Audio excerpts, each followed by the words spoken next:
everyone, I'm Jacob. I play Tithla. She's a ranger. Tithla's in Barovia because she's tagged along with some friends and somebody needs to look after them. Hi, I'm Haz, and I'm playing the character of Theodore Ursa, satyr, Circle of the Moon druid, whose main motivation is to find a good revel and turn into a giant angry fey bear to protect his friends, particularly his best bud Tithla. Hello, I'm Josh, and I shall be playing Killian Maxwell, a elf celestial warlock who has been travelling around Barovia for a little while and has joined up with the Tempest Guild to try and find his place. G'day, my name's Tom. I'm playing Jonor, the Aasimar divination wizard. He is here to find the best and the worst of this world, and he's doing it with a bit of naivety and optimism. Hello, I am Raph, and I'm playing Styx, who is a Gloomforged Paladin, on the journey of rediscovering themselves, quite literally, in the land of Barovia. And I'm Owen, the Dungeon Master of our Curse of Strahd 5th edition campaign. A warning, gentle viewer. Curse of Strahd is a horror-themed Dungeons & Dragons campaign, which means you may hear adult language or adult themes throughout this episode. Hello! Welcome. And Disney have just demonetized this. Thank you. Welcome, everybody. Thank you for joining us. Hello. Welcome back to the Lost Archives. We are playing Curse of Strahd, the premier horror campaign for D&D. We have had some really atrocious problems with OBS. Today, we are running a little bit late. We're going to be jumping straight to the session. I'm going to skip over the announcements. I am sorry for the quality of this particular recording. The way that I have kind of bypassed the audio issues is very, very like duct tape holding the wings of the plane on. It'll get us there, mostly intact, but I've done my best. So we're going to try it, just going to carry on as we can. For those of you watching live, you're not going to hear any music in the background, and for that, I am so sorry. I can't fix the music situation. For those of you listening to the recording or the podcast, I'm going to put all the audio tracks in perfectly balanced. They're going to be beautifully like set up and everything. It's going to be great. You're not even going to notice. But for those of you watching on Twitch, I'm so sorry in advance. Awesome. We're not doing any special announcements. I don't give a shit. We're going to jump straight into the recap because we're already so late. So let's do the recap and let's jump straight in. Welcome back, Raph. Good to have you back. Let's do the recap. Let's jump in. Our series has been following the adventures of the Tempest Adventuring Guild. Theo, Jonor, Tithla, Styx, Killian, and new allies Blood and Axel.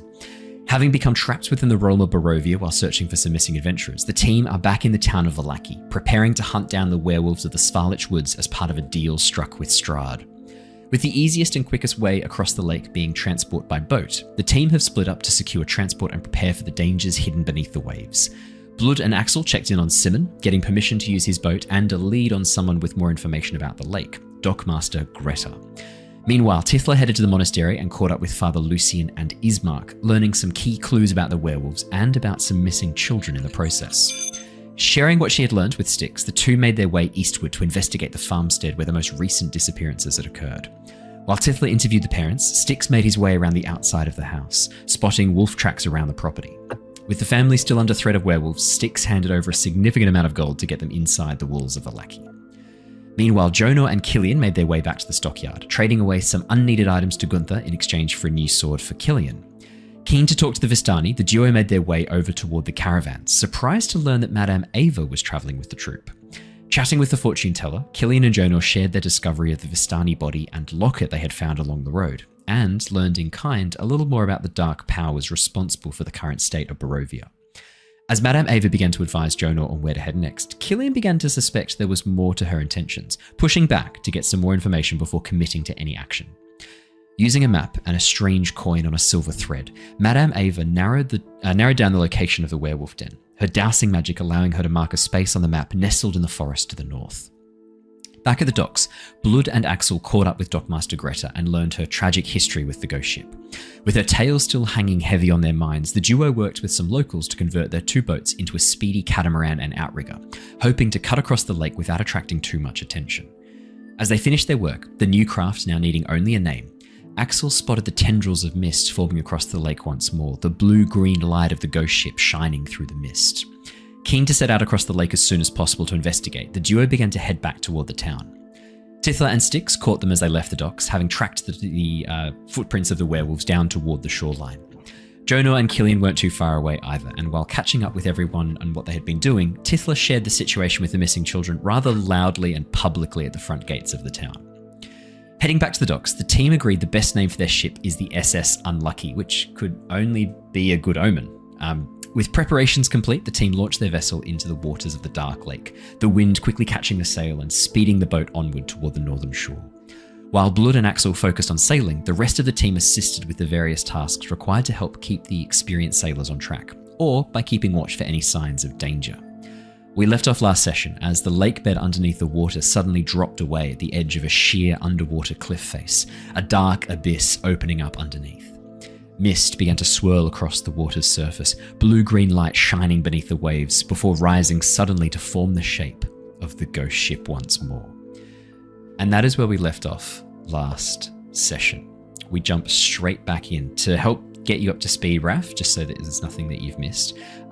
Styx is currently seated on the outrigger portion of the catamaran, keeping himself a little bit further away to balance the boat, given that you're quite a hefty boy in terms of weight, being constructed of metal and bone, and also to give you a bit of an uninterrupted view of the area around. So I had Styx, while you guys launched and made your way across the lake, kind of focused on keeping an eye out, particularly below the waves. I guess Styx kind of being a little bit maybe cautious of falling in versus getting too close. And to that end, I've also tied Styx's legs.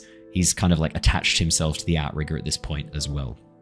And as you're following and looking underneath, you watch as, for the first sort of 300-400 meters, the lake bed is quite shallow. The bottom of the lake's maybe 2-3 meters away. And because of the clarity of the water, you can see the seagrass and little patches of freshwater mussels underneath quite clearly. Old crab pots still tied off to little pontoons and little buoys. And then suddenly, as you sort of hit this roughly like mile mark, the sea floor, the lake floor, just drops into a sheer cliff, and you can see these kind of like little silt waterfalls as it slowly drifts down into this dark abyss. Imagine almost like the caldera of a volcano, this sudden drop away into this dark abyss of water below you. And that is when Styx, I believe, first noticed the mist starting to close in around, and then Tithla looked over and saw the lights beginning to shine in the depths. And that is where we left off last session. We're going to jump straight back in where we left off. As the mist begins to gather around the boat, behind you about a mile away is the town of Vallaki. In the dark sort of twilight, the petrol twilight of Barovia, you can see the lights of the town, the firelight shining, glittering in the distance, even some lights maybe along the docks. But from where you are, as the mist begins to ebb and flow around you, it slowly begins to encircle the boat, moving with this almost deliberate purpose as the mist claws across the surface of the water, almost pulling this vast bulk behind it until the lights of the town, the forest all around, even the stretch of lake before you is hidden in this fog, deep and almost impenetrable. Your visibility reduced to only a few meters, that's when you start to see the light shining. As the surface of the water remains unbroken, you watch as the blue-green glow suddenly intensifies, and emerging from the fog, no wake, no water, no waves around it, this enormous schooner covered in overgrown seagrass, what looked like freshwater mussels growing from the prow. The figurehead almost rotted and burned away, leaving behind this very misshapen, almost smoothed out figurine of what maybe was once a humanoid figure. It's really hard to tell. But there's this almost translucence to the ship. With Axel having already investigated this before, as you point this out to the group, Axel, all of you with Axel's guidance realize, that there is a translucence to this. It's not fully there. There's something, there's a transparency to it. But it's very hard to see with the fog closing all around. The fog creates this almost like a mask that it's projected onto. What would you guys like to do?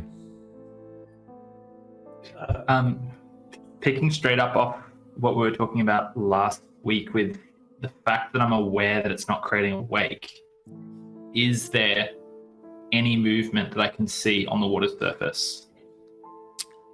I'm going to give you this. Wake? I'm going to give you this for free. You don't need to roll a perception check. But if you want to get some other information, you can. Perception or investigation. Mm-hmm. There's no wake at all. It is completely calm on the water's surface. There is no disturbance at all from this ghostly vessel.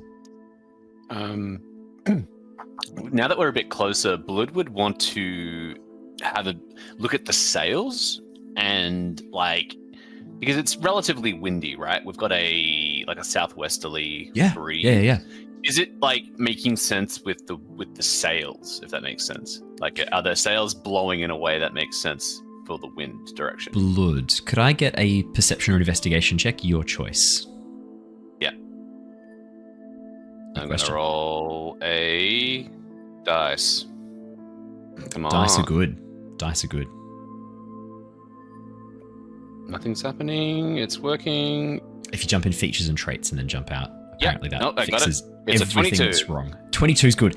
Blood, it's subtle. With the wind kind of fluttering and the ship coming in from the side, to see the patterns, I mean, with this directionality, with the sail sort of perpendicular to the wind, it's going to be random fluctuations. And it is random fluctuations. But with a 22, you can feel the wind blowing across your body. I mean, you're not wearing a shirt, so you've got your chest out. You can feel the wind kind of moving across your chest hairs. You know when little gusts of wind are coming past.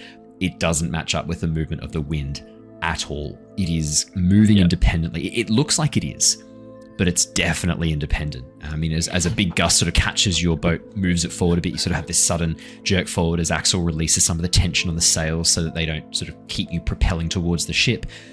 There's no matching rustle of the sails in front of you. In fact, there's no sound coming from this at all. It is completely silent. I'd probably just yell that out to the group. Well, yeah, quietly. Actually, I don't know. I'd just yell that out to the group. Yeah. I think I would say that the only thing we know is last time this was seen, it overturned a boat. So stay low and stay wide. We want to sit at the water surface as much as we can do. Don't move around as much as you can help it. And is there what's our destination versus our nearest shoreline? It's very hard to tell. With the mist closing in around you, you really can't make out any details at all. You know that you are roughly a mile into what should be about a 3-mile sail, but at this point, you don't really know where you're headed or what the direction is. You know the direction the boat was last in, and I'm guessing Blood's been quite solid on the tiller at this point, on the rudder, not really moving it around too much. But yeah, navigating this fog is going to be a fucking nightmare. What direction is the ghost ship traveling? Is it kind of running? So you guys are going south to north. It's going east to west. Okay, so it's running. It's almost running perpendicular to kind of intercept you. It almost looks like it's at this point roughly about sort of 200, 300 feet in front of you, a little bit off to your right as you look at it. Styx, do you have a question? Yeah, given the fog, the fact that it's that far out, it's still quite visible despite that? It's glowing brightly. It's the only source of light in the fog, which makes it an immediately visible structure. But yeah, you're right. It's more visible than it should be, Styx, through this fog. If anything, that kind of cements for you there's magic involved here. This isn't a physical object that's actually here. This is something else. Can I please roll a magical what the fuck is that? Magical what the fuck is that? That would fall under an arcana, or I would say survival check. Your choice. It's a good roll. Let's do arcana. Yeah, why not? 16. Styx. You know that there are many sources of illusions in the world. You know that wizards, there's a whole sub-school of wizards absolutely focused on the study of illusion magic. How you know this, you're not sure, because there are no wizard schools or any specific things in Barovia. Maybe this is the last vestiges of memory of the Sun Sword within you. You're kind of remembering maybe a time before. But yeah, you know that there are wizards who devote themselves to illusion magic. There are also many creatures that can cast illusion magic. The Fae, members of the Feywilds, are particularly known for their grasp of illusion magic and magic designed to sort of confuse the senses, muddle the mind. There are other creatures as well that can very much cast illusionary things. You've heard of displacer beasts, a rare type of panther-like creature that can create an illusionary version of itself. It creates this kind of illusionary duplicate. There's even rumors that what else? Yeah, with a 16. Yeah, they're probably the main ones that you know. I would say you also would know of so there's a number of creatures that are magical that can do this. There's also a number of people. the detail and the size of this illusion, those sticks, rules out a lot of those more like, this is not a displacer beast. It can only copy itself. If this is a wizard, it's a pretty powerful wizard. This is a huge full-size ship. If this is a spell that's being cast, it's something like Major Image at a much larger size than you've seen before. If this is a creature, it is an exceptionally powerful illusion that it is casting. This would require quite a lot of magical energy to keep it intact, and it's moving. It's not just a still image. It is moving and it is animated. Yeah, this is very powerful magic. It is also possible that it is a ghost. Like, ghosts could be transparent and not affect the surface of the water and things like that. Like, you don't necessarily want to rule out 100% that this isn't some sort of spectral apparition. All of the things that you've seen, and even though Axel and Blood have kind of pushed a bit of this idea of it being some sort of illusion, it could 100% still be some sort of, ghostly apparition. Then I think last thing that I would like to do is concentrate my energy not on the actual ship itself, but looking down into the depths. Given that it's quite clear water, I want to keep an eye on, is this a distraction? Is there something that we should be looking for underneath the water? Styx, as you cast your gaze down into the depths, the black abyss below you, could I please get a perception or investigation check, your choice? What I would like to do also is shoot out the sun sword, so I've got that extra radiance that I can put into the water and kind of have that extra... So you like jam the sun sword into the water like a torch for like directional lighting. Okay, yeah, cool. Roll me a perception investigation. Yeah, kind of like spearfishing. Roll me a perception investigation. I'm going to make that DC a little bit different then. I'll adjust that. This might change things. 13. Styx, as you stare down into the depths, you don't see anything obvious and defined. Instead, as soon as you ignite your sword with light, as soon as that blade of light emerges from your hands, the hilt popping out of your wrist, and you slam it into the water, as you break the surface of the water, you suddenly see movement of dark shapes shifting away rapidly, moving away from the underside of the boat. It's hard to catch a glimpse of what they look like specifically, but they're large, at least as large as you are. These sort of like almost humanoid looking figures, and they disappear rapidly down into the gloom, moving away from your light. We are under attack. Oh, what under? How? Where? Sure What are we fighting? We are fighting things. They were under the boat. They're under the boat. Okay. And with that, as Styx starts calling out, they're under the boat. From the other side, not from the outrigger, Styx, you successfully chased them away from your section of the boat. From the other side of the boat, where everyone else is located, there is a sudden thunk as the boat shakes violently against that far side hull. And with that, we are going to jump into initiative. Bullshit! Before you roll initiatives, I'm going to bring you across to a map. And could I also please make sure that you click on your tokens and then click on roll initiative? You may just now before we do so. Roll initiative. When Styx went, we are under attack. You just hear a come from Killian. Cast protection from good and evil on myself. Nice, I love it. These things, they moved away from the light, like actively trying to avoid the light. They moved away. The sudden explosion of golden sunlight burning into the water a few inches from their faces and bodies did successfully. Wow, we've got some shockingly bad rolls. Famously, Jonor, very good at initiative, has rolled a nat 20 at the top of the table. That's great. That's quite funny. Sorry, what was that? Yeah, so it looks like the sudden proximity of the light to their faces, Styx. You think that might have scared them off just a little bit in that moment, but yeah, I mean, it's not had this I guess, like, because it kind of sounds like you're thinking, is it like an undead effect where they see something undead and they freak out and move away from it? It's not quite like that. Okay. Now the question is, why do I have multiple versions of each of you on this? Oh, I hate it when it does this. Okay, so let's go through the initiatives. Killian for a total of 3. That is exceptionally bad. Jonor for a total of 22, Tithla for a total of 18, Blood for a total of 15, Styx for a total of 9, nice and consistent, Axel for 5, and then I can't say what the other ones are. But we'll get to those in a second. I can't. I'm going to chuck on some battle music really quickly.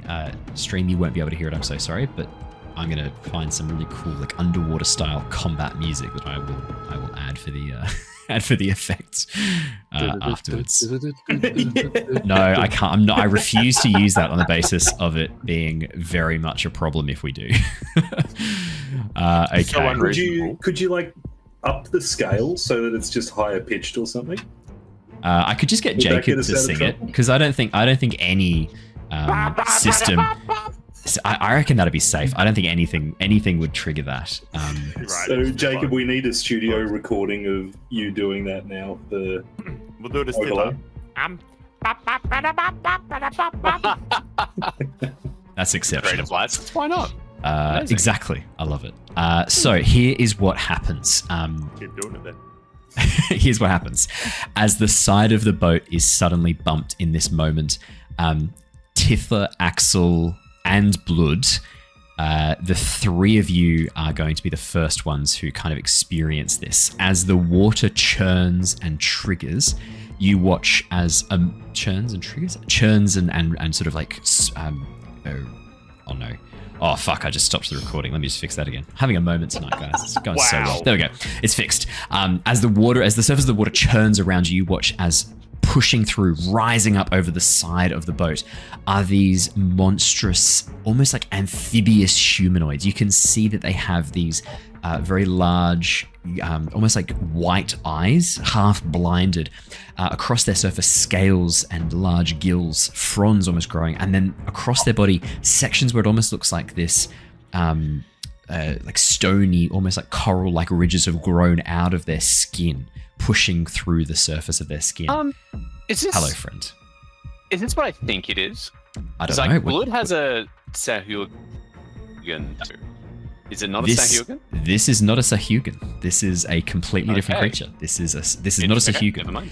It doesn't look too dissimilar from a Sahuagin, Blood, but it is not a Sahuagin. This is a sea spawn. This is a special monster that was published as part of the Volo's Guide to Monsters. Oh, there you go. Yeah, and this is the lake version, a lake spawn. As they push through to the surface, unfortunately their initiative was a fair bit higher than yours, 25. I will add them so that you can see them on the map. You should be able to see them in the turn order now, if I just reset that. Perfect. They are the first to attack. Tithla, as a sea spawn, jumps over the side and begins to grab at you to pull you into the water, attempting to kind of knock the boat. You are warned because of Styx's cry out to let you know. So this doesn't catch you by surprise. But it is going to use its poison quill to attack you. Tithla, does a 15 hit you? That hits. That hits. Okay. This is going to do 3 points of poison damage, and I need you to make me a Constitution saving throw, please. Okay. That's a 14. 14. That is a pass. You are not poisoned. You are immune to the effects of this poison. No, sorry, you're not immune to the effects of this poison. It can do this anytime at once, but you are not poisoned. The second one is it comes up over the side of the boat. Axel, it makes a strike at you. This one doesn't seem to have these like poison-like quills. Instead, you can see one of its arms is this long octopus-like tentacle, and it goes to strike at you and try and pull you into the water. Axel, does a 19 hit you? Oh no. Can you guys hear and see Ash? Please tell me. Yeah, we can. I can't see him, but I'll refresh. Hang on. Yeah, and I'll refresh Ash's. It does hit him. There you go. I'll just refresh this thing. It should bring him back in now. We should be able to hear him in a second. Ash, we can't see. There we go. No. Oh, okay. This is going to be annoying, isn't it? I already told Ash is back for me. Okay. I will. Let me refresh the cache. Let's see if that fixes it. I'm just having a minor meltdown about how like an annoying OBS is tonight. Yeah, this will be a cut bit if I can be bothered. There he is. Ash is back. Ash, talk for me.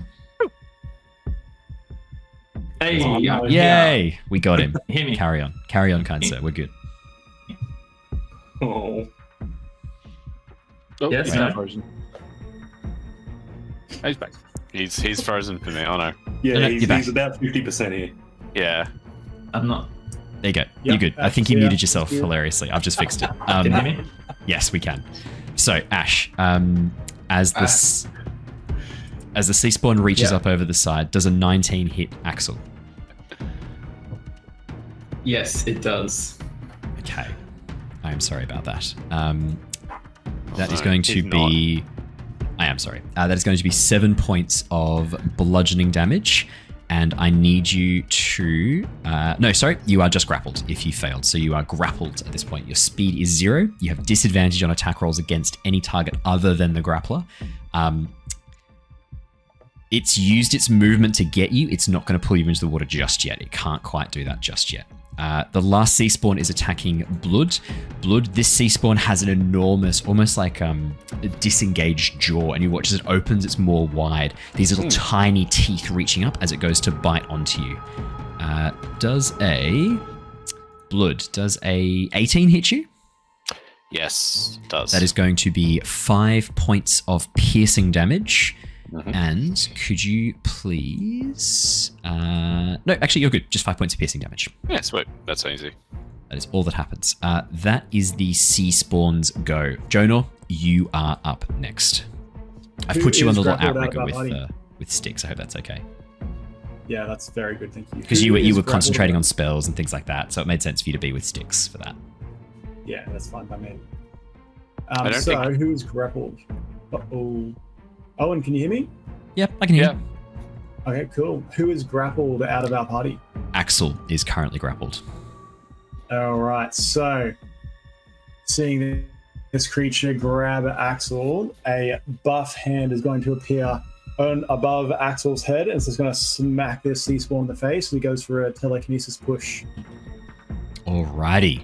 I need to make a strength saving throw. Yeah, against DC 17. I will make that right now. That is a 9. That is a fail. All right. So that hand goes down, just bonks him on the face, and sends him on his way off. The question is, if he is grappled onto Axel because he has a tentacle wrapped around him, when he is shoved back 5 feet, does that bring Axel with him? What I'll do, I'll make it fair. Axel, you can use this opportunity to make a strength saving throw to escape the grapple as it is thrown backwards. Could you please make me a, strength saving throw? We're looking for good high numbers here.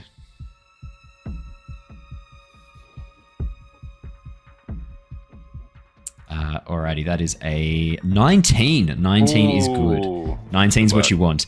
As the massive, roided out mage hand that Jonor summons appears right next to you, Axel, you watch as it kind of flexes for a moment, the veins along its fingers and palm pulsing slightly, as it then just slaps this sea spawn right in its face. You watch as the fins that sort of make up around its ears, its gills, are crushed underneath this enormous, roided out mage hand, and as it kind of falls backwards, you use this opportunity to jam your elbow in underneath the tentacle, lift up and push, and as the tentacle detaches from you, you watch as the sea spawn is thrown back into the water. 5 feet, Jonor? 10 feet? Yes, 5 just feet. 5. Done. As it is thrown back, it lands so- with a splash. That little thud there is bonus action, and he then pulls out his book, checks a little quick spell, and looks at the other two of all 3 sea spawn, and he utters out loud, "Normally, dreams are dry, but that's not going to be the case for all you 3." And then he casts Ash's hideous laughter. Oh, cool. Classic. Con save, I And that's believe? gonna be No, whiz save. Third level. Whiz saving for Tashes. 13. Pass at Alrighty. third level. And you're targeting the 2 sea spawn, the one attacking Tithla and the one attacking Blood, correct? I'm going to go all 3. All 3. All 3, absolutely. Yeah. Let me roll one more whiz save. So far, I have been rolling stellar. Okay, the first one is a 6, the second one is a 5, the last one is a 19. So 2 of them absolutely fail. I'm guessing the 19 is a pass, though. Yeah, that's it. 17 is the fail, the DC. What do we reckon? Which symbol do we reckon works for Tasha's? Maybe this one. The sort of like the screaming. That'll do. Let's do that. As the sea spawns that are attacking Blood and Tithla hear this joke, you're not sure if they understand what you're saying, Jonor. Actually, no. You know for a fact they have to understand what you're saying. As you say this joke to them and activate Tasha's, they have to understand you because you watch as they begin making this kind of like blubbering laughter. You watch as bubbles begin to spew out around their gills as you hear this, as you think it's their equivalent of laughter. It's pretty horrific. Yeah, you can see sort of this like foam beginning to form around their necks. Anything else on your turn, Jonor? That's it. Perfectamundo. Something happens below the dark waves that none of you see or notice. Tithla, you're up next. Okay. Do you think... Jeez, my throat's off today. Tithla is going to... She's too close. Reaction and just like stab with her dagger. Yeah. Oh, yeah. That's what she's going to do. And... I believe you have advantage because they are laughing. They are prone and laughing because of Tasha's. The nat 20 hits? Nat 20 definitely hits. You don't need to roll again if you don't want to. You can just keep that nat 20. All right, and then I'll go to the second attack if you'd like. Yeah, go for it. Why not? You do have advantage. First one's a 17. Oh, sorry, which becomes a 25. Yep. So 25 and whatever a nat 20 is. Yep. So... Roll both of those. That's a 7 damage and a 7 damage plus so for the an extra 4. Yep. So 11, and then for the next one, 7. 18 points of piercing damage. Piercing damage. Jacob, have a look around. See if there's anything bigger. Put Jacob on the map, shouldn't I? See if there's anything in the water. Have a look. Are you getting Jacob to jump over the... Well, he's already flying because there wasn't enough room on the boat. That's right. Jacob is flying around above. I'll give you Jacob. You can have control of Jacob. We got Overwatch. How do we spell Jacob? Right. That'll do. D-R-A-C-O-B. Yeah. I figured. I'll give you control. There you go. You should have control of Jacob now. As Jacob flies around, can I get a perception check for Jacob? Oh, yeah. I didn't even think about opening up Jacob's stats. It's so hard to... which one's perception come under? Perception falls under wisdom, I believe. Thank you. I don't have it spelled out, so that's a 15. 15. As Jacob does another loop overhead, the light from Styx is I think in this moment, Styx, as you've activated your sword and called this out, your sword is still immersed in the water. Yeah, sort of keeping it kind of lit up. As Jacob flies over, you can see the ghost ship has continued to move, is moving closer and closer. And as it begins to draw a little bit closer, Jacob, you feel this connection to your Drake, Tithla. This sense of fear as Jacob looks down through the ship and gets this sense there is something below it, something vast, something moving below the ship. There's something down there. I don't know what it is, but there's something. Oh. That's the appropriate reaction. Thank you. That is the appropriate reaction. Anything else in your turn, Tithla? I don't think I can do much more. Okay, fair enough. That'll do. Blood. Whoa. Blood is not happy that he got bit by this thing. That's fair. So he gets really mad and enters a rage. And as he enters a rage, you see the driftwood around him begin to shift and move around his body, kind of taking up this almost a life of its own. As he enters a rage, the wounds that he took begin to get covered up by the driftwood. And he will get 9 temporary HP as part of his Vitality of the Tree ability. Nice. He then turns his attention to the sea spawn, or the lake spawn, and he has advantage, right? Yeah. Um, Very cool. He's going to.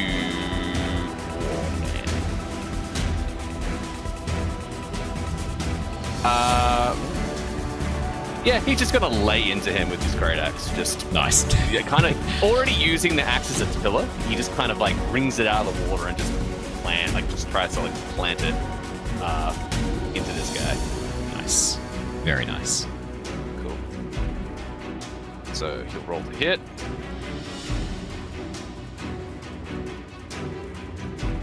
$19 for the first. Very nice. You do have advantage. Mm-hmm. 19. That is a 19. We'll take the 19.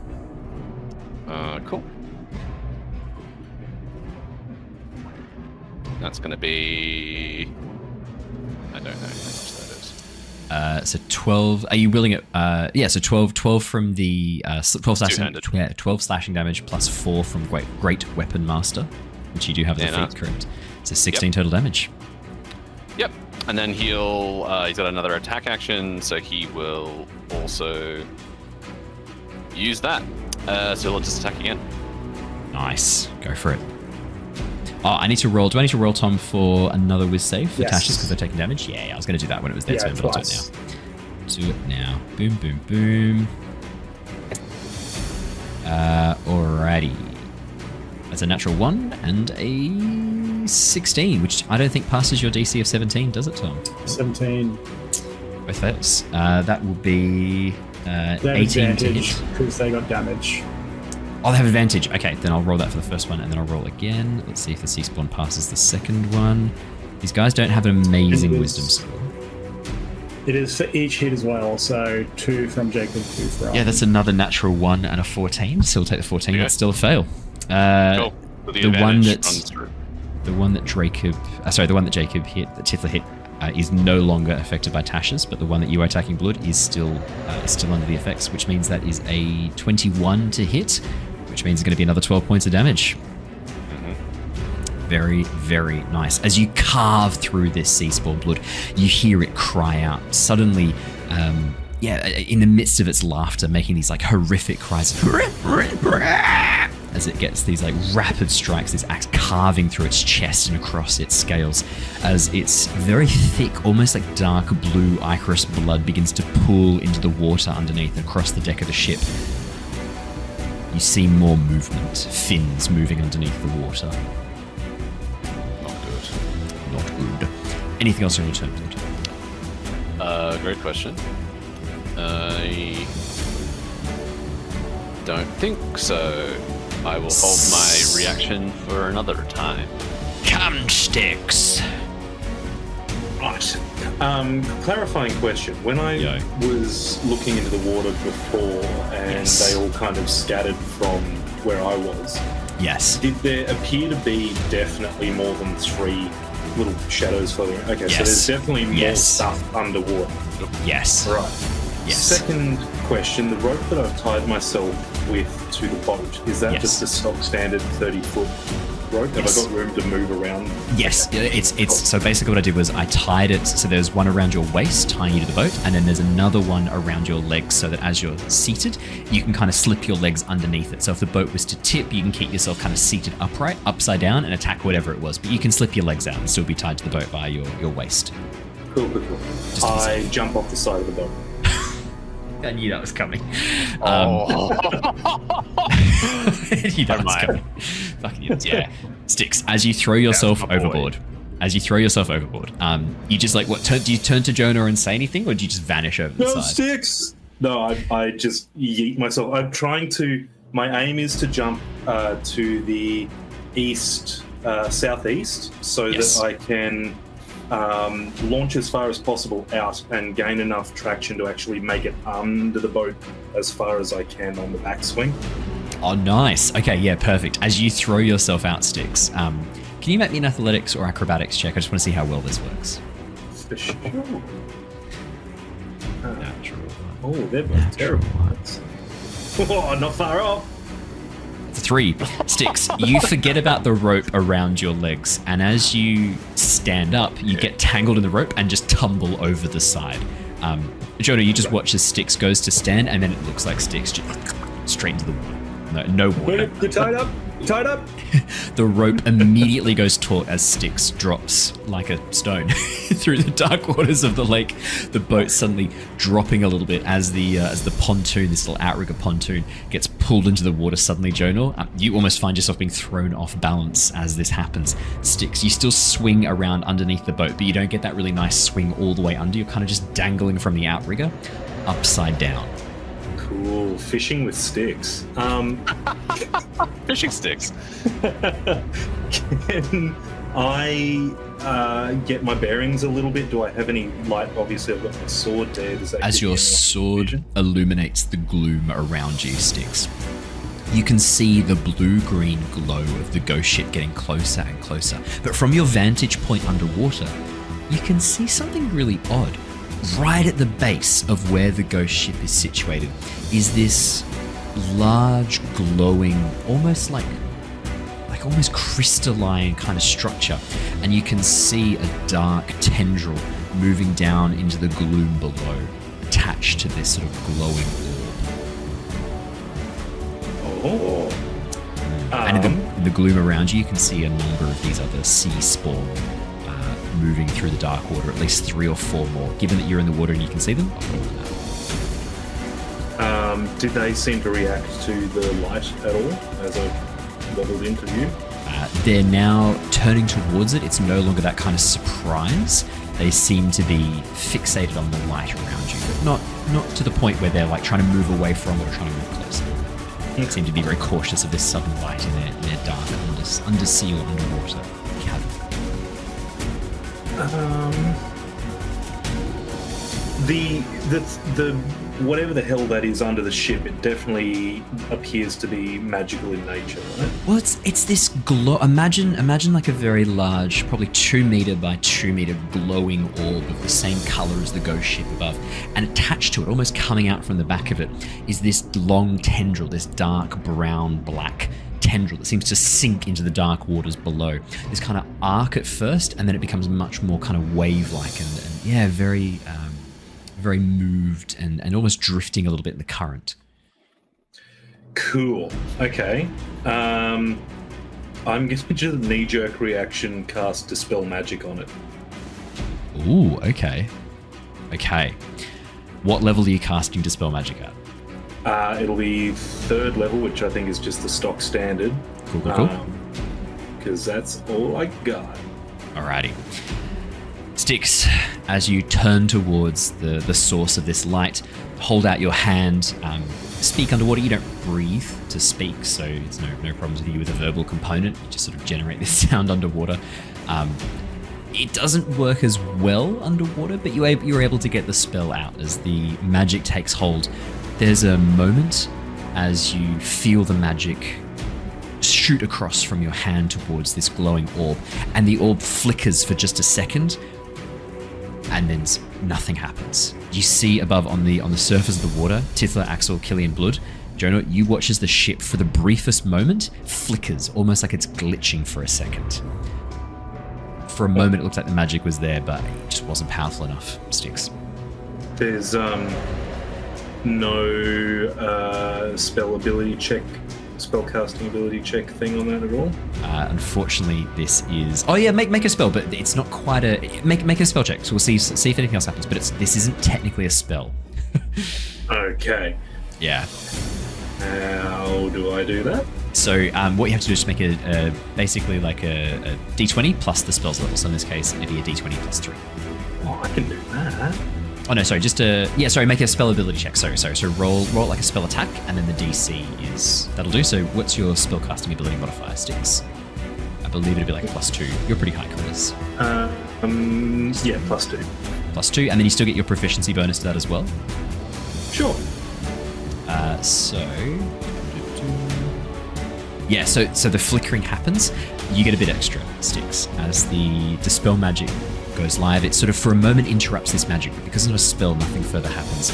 Below you in the dark gloom, Styx, you hear this strange, almost like reverberation as 2 lights, the same color as that enormous glowing sort of orb, 2 lights deep below you suddenly illuminate in the depths, tracing back towards the end of this long sort of strange tendril, and you hear this echoing through the dark water. Okay, I guess that's probably going to be me for the most part. There's no way I've got anything else left I can do. So I'm going to just dangle there upside down and contemplate my existence, I guess. That is a good call, and I think it'd be a good time to really contemplate that for sure. Axel. You're up. Axel turns to see Styx collapse overboard, and I said one thing: stay in the boat. And I turned to Killian. Killian, do you look ready to enact? Because I have a look and can let you flip initiatives with me and go first, if the DM will allow it, if you want to. It would only move me one spot, wouldn't it? Yeah, because I'm right below you. Yep. That's okay. It's if you have something to do, I'm happy for you to jump in here if you like. I'm happy to allow that. That's fine. Yeah. Okay. Thank you. Do that then. Question for the DM. Hello. For the purposes of a spell, does this boat count as ground? Yes. Your ship? Yeah, technically. I mean, if you're casting something like Maximilian's Earthen Grasp, or like, no, is the answer. No. But for the purposes of like, if you're on the surface of something you're casting on a surface, then yes, it is a surface, shall we say. Cool. What I'd like to do, Yes. now you say the Earthen Grass thing because this obviously isn't made out of mud, but it is made out of wood. It is made out of wood. Yes, so I'm going to strum the Bandlore again, and take the magical energy from that and put it into the bottom of the boat. Yep. I'd like to cast Entangle and have all of the vines come out of the bottom of the boat. Yes. Fully allowed. Absolutely. That is brilliant. As you pull out your Foklukan Bandor, Killian, begin like strumming away. You watch as the boat, the planks of wood that you've very carefully, that Axel and Blood spent hours sanding, getting ready. You watch as with a groaning kind of sigh, the boards begin to split, and for a moment, Blood, you're terrified that the boat has just taken some awful damage underneath. Something has struck the boat from underneath. You hear this splitting, cracking of wood, and then all of a sudden, the planks begin to grow, these grasping vines of wood almost emerging out. This bramble begins to surround the boat as you create this like shield of spiky thorns around the bottom of the boat. Very nice. And anything within a 20-foot square for the duration counts it as difficult terrain, so hopefully it'll slow them down trying to get into the boat. I am happy to allow it to be from the sides of the ship to underneath, not on the deck of the ship. That's not a problem. Happy to allow that. Killian, anything else on your turn? No. Axel, I will say, unfortunately for Styx, as this spell gets active, you find yourself currently like locked up inside this bramble-like structure of wooden planks that have just suddenly grown from the ship and the outrigger. Why can't I hear Raph? It is because he is muted. It's his fault. I'll unmute him. Any creature that is currently...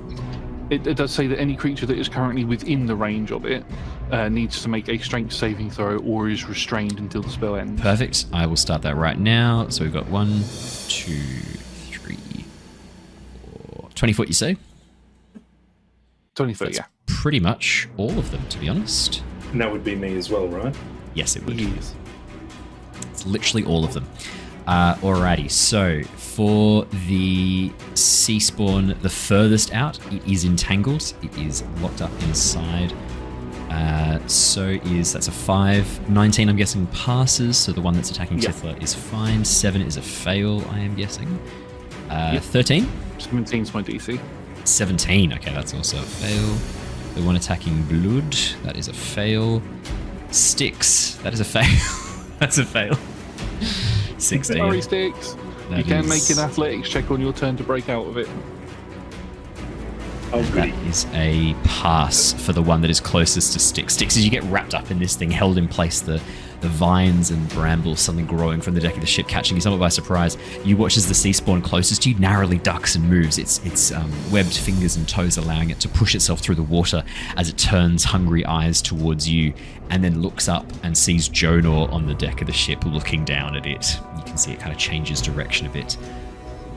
That is the sea spawn's go.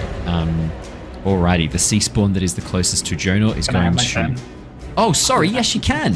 Sorry, we did skip you. Axel, That's okay. It's all good. That's all right. we shifted That's you all right. around. I don't want to get too far ahead. No, good call. Is Tithla in the most danger right now, apart from Styx outside? Yeah. Because Blood's enemy, the sea spawn that's attacking Blood, is currently like laughing as it's on the deck of the ship, still affected by the hilarious joke that Tom made. So you got that Jonor made. You got some time. Yeah. Blood's okay. Axel turns to Killian and says, "Smart move," and then turns towards Tithla, moving in and around Tithla to support and to go for a first strike with the scimitar against the sea spawn at the front. Very nice. As you shift around Tithla, moving in position, please make me some attacks. I love that the first thing Raph does is throw himself over. It's just so fucking perfect. It's so fucking smart. 23 hits, absolutely, Axel. Let's roll I some gotta keep in damage. character, and by character I mean Raph, not Styx. Yeah. There's one trend, one factor that all of your characters play, and it's this kind of like willingness to just do things in the moment, and then like realize after it's like, yeah, I realize I could have thought about this more than what I have. 6 slashing damage, very nice, Axel. I think after that first strike, I will grab my shield, slide my arm onto it to equip it, and shield bash, which is a free action that I can take as a shield master. Yes. The sea spawn needs to make a DC 16 strength saving throw. Absolutely can do. That is 16. That is exactly the DC. That makes up for my atrocious... Hang on, hey, whoa, before we get to... I rolled, for the strength saves of the Entangle, I rolled a 5, a 7, a 6, a 7, and a 13. So I'm owed at least one good strength save now. I think we're allowed to have it. I imagine with this, like, I brought down the shield, and where I would normally come in and, like, push away, I've come, like, with the side and tried to crack down on it, and it's just broken, like, a big chunk out of the bottom of my shield. And I now have this, like, almost crescent moon shaped shield. I call out shit, and then I grab my scimitar again, and I go for a second slash. Nice. Very nice. Let's see some rolls. I'm ready for a natural 20 right now. Whoa! Fucking called it. That's a natural 20. Could you please roll some damage? We do the improved criticals here at the Lost Archives, which means this is going to hit hard. So your scimitar does a D4 damage, D6 damage. That's going to be 14 points of damage. We add an extra whole dice on top of it. In this case, a D6. 8 plus 6, 14. Axel, how do you want to do this? I think as I, come down in like a rage that I've already broken my shield once again, knowing that this is like the typical thing in frustration, the slash is just like vicious across the throat as I turn around. Look at Tithla, ask if they're okay, but like I've already committed to that strike. I know that is a killing blow as I pull through the neck, and then I turn. You're welcome, little one. And I turn towards the sea spawn that is in the middle of the ship area. And that is the end of my turn. Perfect. As you just decapitate the other sea spawn, Axel, there's almost decapitated, the sword strike, the scimitar going straight through the neck. You watch as it kind of pauses for a moment, reaching a clawed hand up. You cut through the poisoned barbs, these sort of spines around its neck, almost like a pufferfish that had stabbed at Tithla before. And you watch as it reaches up. There's this whining, almost like a sound like a balloon deflating as this large poison spike pouch deflates suddenly, and then the sea spawn just drops backwards into the water, this sort of dark blue blood, immediately coating the surface of the lake once again. That is the beginning of the sea spawns go. The sea spawn that is closest to Styx and Jonor, seeing an easy target on the deck of the ship and seeing Styx currently tied up for later, it has no rush to go after Styx. It's going after Jonor. Jonor, you watch as from underneath the water, springing up in this sudden motion, one of the sea spawn lands on the deck of the ship. This is a sea spawn who also has poisoned quills. It is going to make an attack against you, Jonor. Does a 14 hit you? And you do have your mage armor up. You did specifically cast it last session. I do. Yes, that's a 15. Wait. Can I use a reaction? Yes. Blood sees the sea spawn jump onto the pontoon to attack Jonor. He's going to use a reaction and try and yank Jonor over to between Blood and Killian. He's going to use his branches of the tree. Oh, okay. So you're 20 foot away. Is that still going to be okay for branches of the tree? It's 30 feet. Oh, sweet. Yeah, nice. So there's like the driftwood in your arm suddenly comes alive, these spectral branches. Yeah, so there's like these spectral, like obviously there's the physical branches sort of moving around Blood, but as he sort of reaches out, there's these spectral, like glowing branches, almost similar, not too dissimilar. No, spectral. They're spectral. Do you want to have the tree tattoo? You know, you've got the Grove Keeper's tattoo. Do you want to have that kind of light up? And as the tree grows across your arm, you watch as these kind of like spectral branches reach out and grab Jonor and pull. Yeah, cool. Perfect. Yeah. Nice. Does Jonor make a save, or does this just happen? He gets pulled across. If he's willing, I guess. He's willing, he gets pulled across. I mean, it says while your rage is active and the creature you can see starts to turn within 30 feet of you, you can take a reaction to summon spectral branches around it. The target must succeed in a DC 17 strength saving throw or be teleported to an unoccupied space you can see within 5 feet. Oh, so you're pulling the sea spawn over to you in that case. If it's a creature that starts its turn. I was gonna pull over Jonor. I think in the rules, what it says is when a creature starts its turn within. Is that what it says? Which probably means it's going to be the sea spawn in this case. You can pull Jonor over next turn. I'll pull the sea spawn over. Why not? Okay, I will make a strength save. I've not been rolling very well for these all of tonight. Get over here. What's the DC, Blood, for your strength save? 17 strength. Yeah, you just immediately, you watch as these spectral branches reach out, grab around its neck right as it goes to kind of like stab at Jonor with these poison quills. And then a second later, as you kind of cower down for a moment, you hear this, and as you look up, you watch as these branches, these ghostly branches, grab onto the sea spawn and pull it over towards Blood. Killian, not so great for you. You suddenly watch as a sea spawn covered in poison spikes is pulled right up next to you, next to Blood. Sorry, Kill. The sea spawn in that case will... I'm going to roll a dice to see who attacks, Killian or Blood, given it's just been pulled over. Sorry, Killian. Blood has really fucked you on this. Sorry, man. Killian, does a 14 hit you? It does not. Then nothing happens that you are aware of. The sea spawn that was suffering Tash's hideous laughter. It can make a roll on its turn, can't it, Jonor? Each turn, I'm pretty sure from memory. Yeah. Yep. I'll make another whiz save, see if it gets out of it. That is a 17. Oh, perfect. There you go. Meets it, beats it. DC is correct. That's its full turn, though, I'm pretty sure from memory, to break out of the Tashes, and it is currently restrained, so it can't really go anywhere. Oh, it's been given advantage. We've had advantage from Tangent for the sea spawn. The one attacking Killian. I will roll again for that sea spawn attacking Killian. It's not my fault, Killian. How about an 18, Killian? Does that hit you? I will cast shield on myself. You got him. You used up a shield, Tangent. That was well done. As it goes to strike at you, Killian, you summon up this barrier. Have we discussed what your new shield looks like? I'm not sure we have, since you got your holy... Oh, no, we did. It's like these, like golden feathers sort of surround your arm as it blocks it. Sun shield with the symbol of both Kelemvor and Lysander. Well, for you to be Lysander, because for your god, it's the god of the sun. Right, I'd gone with like half Kelemvor, half the Nostea one. Oh, in that case, yeah, so Lysander, the goddess of the sun. Yeah, for sure. As the light surrounds your arm, Killian, this spectral shield in place, the two symbols bisecting the center, as the poison spikes break off, shattering against this divine shield in front of you.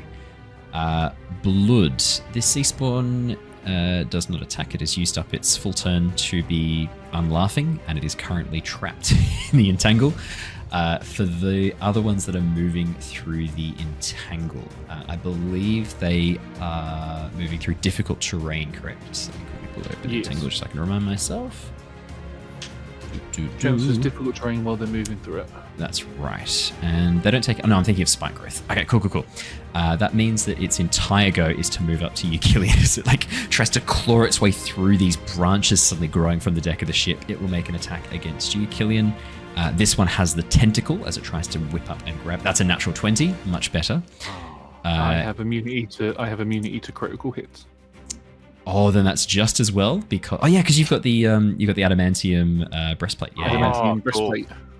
In that case, then this only deals 8 damage. I also rolled maximum on the d6, so that would have been 14 points, and it would have been you in the water. In this instance, it's just 8 points of bludgeoning damage as the tentacle grabs at you. I'm gonna say it still grapples you. Fully healed. Should you be? Should I be? Because I don't currently have full health. I'm trying to think if you've taken any damage from anything. You didn't trigger any traps or anything. You probably should, yeah. Yeah, I will put myself back onto full. And then you guys have had a long rest. You definitely had a long rest before all of this shenanigans with the lake and everything. Yeah, no, you definitely should be full health, 100%. So, because you are protected from the critical hit, you are not pulled directly into the water. And the fact that it's entangled also really helps you out here because it can't move very, very far at all. It is going to try and pull you back towards the edge of the boat. Killian, it gets you onto the edge of the boat. You are not pulled into the water yet. That is its full movement. The other sea spawn is going to move. 19 on my con save as well. Nice. For concentration. Brilliant. Thank you for that. This sea spawn is going to move up 2 spaces and make an attack against Tithla. This one is going to move up 2 spaces and then it's going to dash and move up 2 spaces, but that's all it can do. Tithla, this one has this is just a bite. Tithla, does a 15 hit you? I think we've discussed it does not. It still does. Still hits, Very that's right. rude. Very That rude. is 6 points of... Oh, sorry, is Tithla getting hit? Yes. Time to shield master this, Is it too late for me to use a reaction to... No, not too impose- late. Yeah, I'm Not going too to use protection for disadvantage. No dramas at all. I will quickly roll again. That's absolutely fine. Also, I'm feeling a little targeted here. That's a 17, Tithla. So we'll take Thanks the for 15. nothing. Still hits. 6 points of piercing damage, Tithla. The big cavity where the shield's broken. Yeah, Big cavity in because Tithla's it's chest. like the half moon. You put the shield in front of Tithla, but at the half moon bit that you just broke off is exactly where Tithla's face is, and so this creature just latches on like a lamprey straight onto Tithla through the gap in the I was shield. going to say you put the shield up, but you're not used to blocking someone that's, the same height. So you, I need gotta someone put it with a up shield up higher, like and then this. they It's go too under high, you. yeah. That's quite funny too. So that's 6 points of damage to you, Tithla. That is the full. No con save?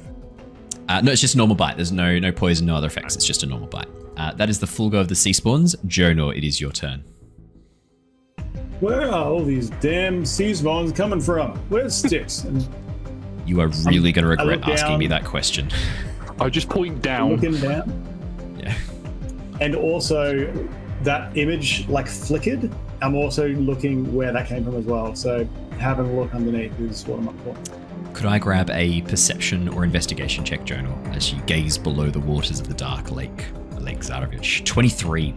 Jonor, you can see Styx currently wrapped up both by his rope and by the entangle spell that has created these large sections of wooden vines and wooden brambles growing from the underside of the boat. More than that, you can now see the light from this strange object and this long, fleshy tendril emerging from the back of it. You can see that this is some sort of bizarre appendage, and it tracks down into the dark waters, and deep below, as you gaze into the waters of the dark lake, into this abyss below you, you see these 2 glowing eyes. This enormous large creature, spines rising from its back, and you can see it slowly coming towards the surface. Massive maw opening, revealing a number of very sharp razor-like teeth, these needle-like teeth. It's an Reporting. enormous creature coming up from the depths. Reporting. The as large as the boat. Is the ship the not real ship acting as an anglerfish bauble at the moment? Holy shit! Yeah, it's I an hate angler this. lure. yeah, this is a dark angler. Yeah, Can or the someone put me angler of back on the boat, Zarovich, Lake please? Zarovich. Can you what? Sorry. Can someone put me back on the boat? I can, yeah. Yeah. I just okay, guys. just thought I'd fuck you guys up really specifically with this. Shall I share the? Do you want to see the token? I guess we can share the token now, right? Yeah. Now that you guys kind of know it's there below the waves. Here we go. Let me bring the token on. How big's the token?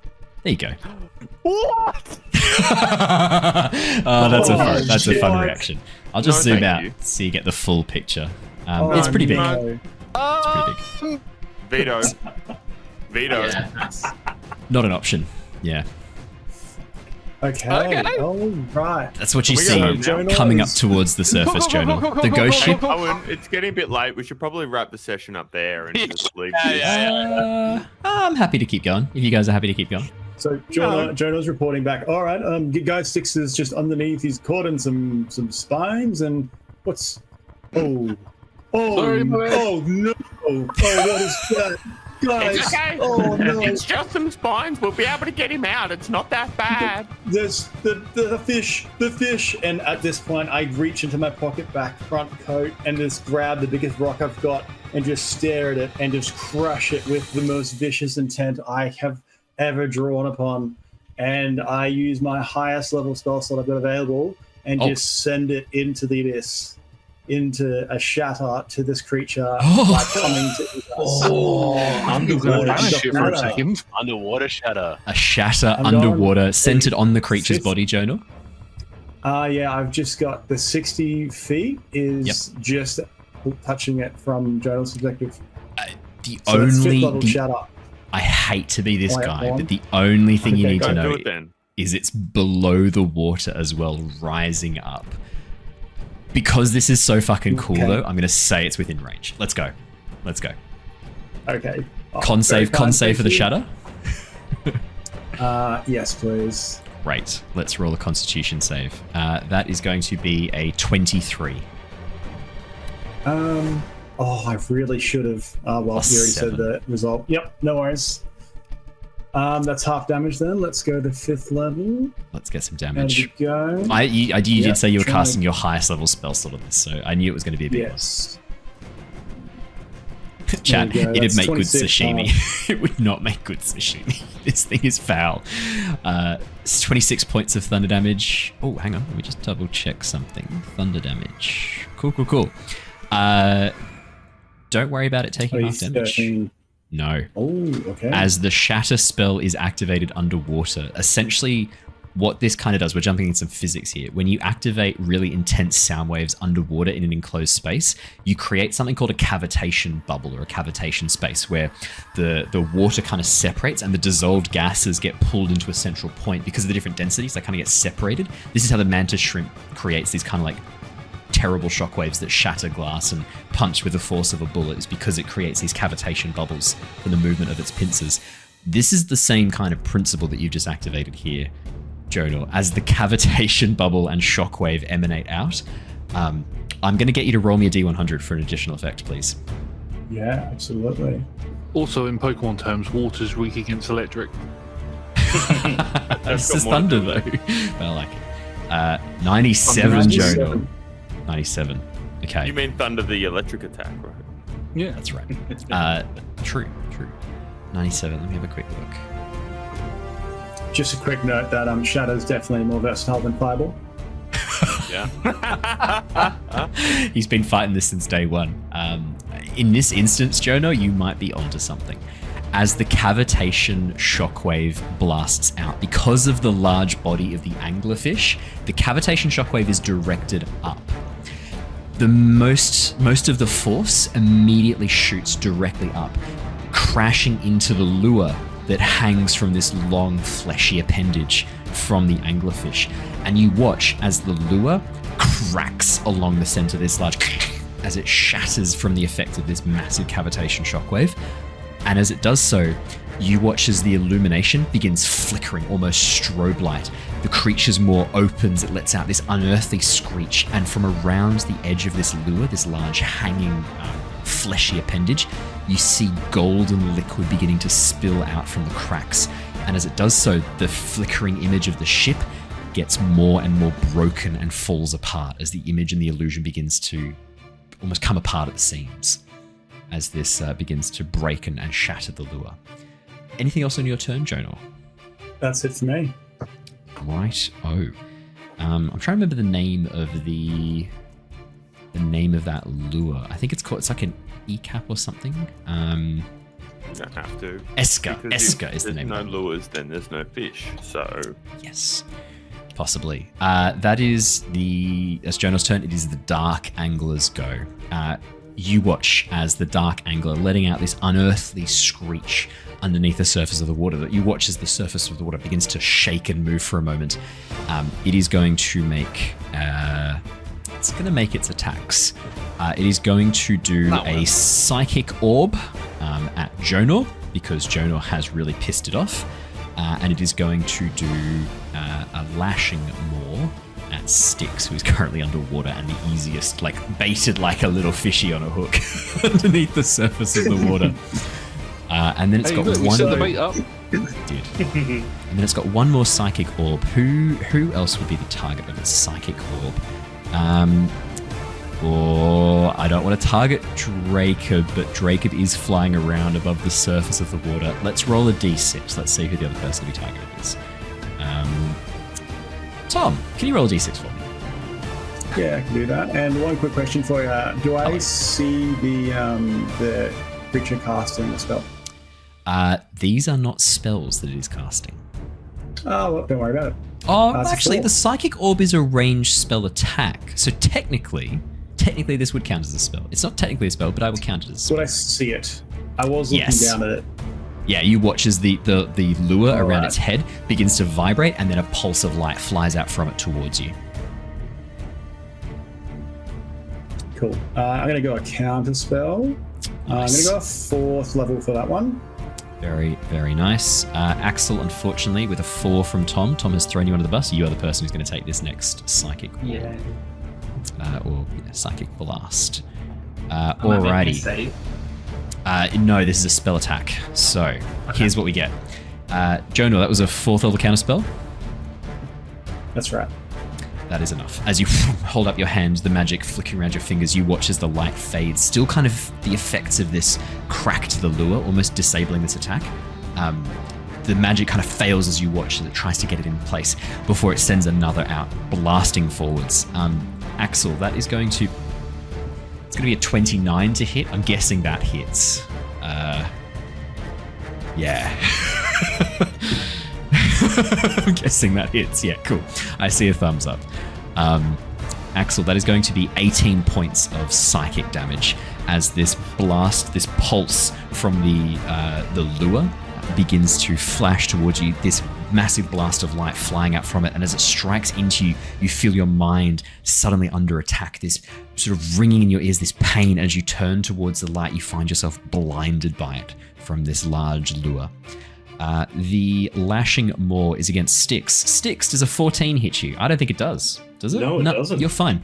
As the fucking massive fish that could swallow your boat whole goes to bite you, Styx, somehow it misses. As it moves up on top of you, somehow, I'm going to say the wood of the ship gets in the way as this fish begins gnawing at the edge of the boat. It pulls away sections of the entangle.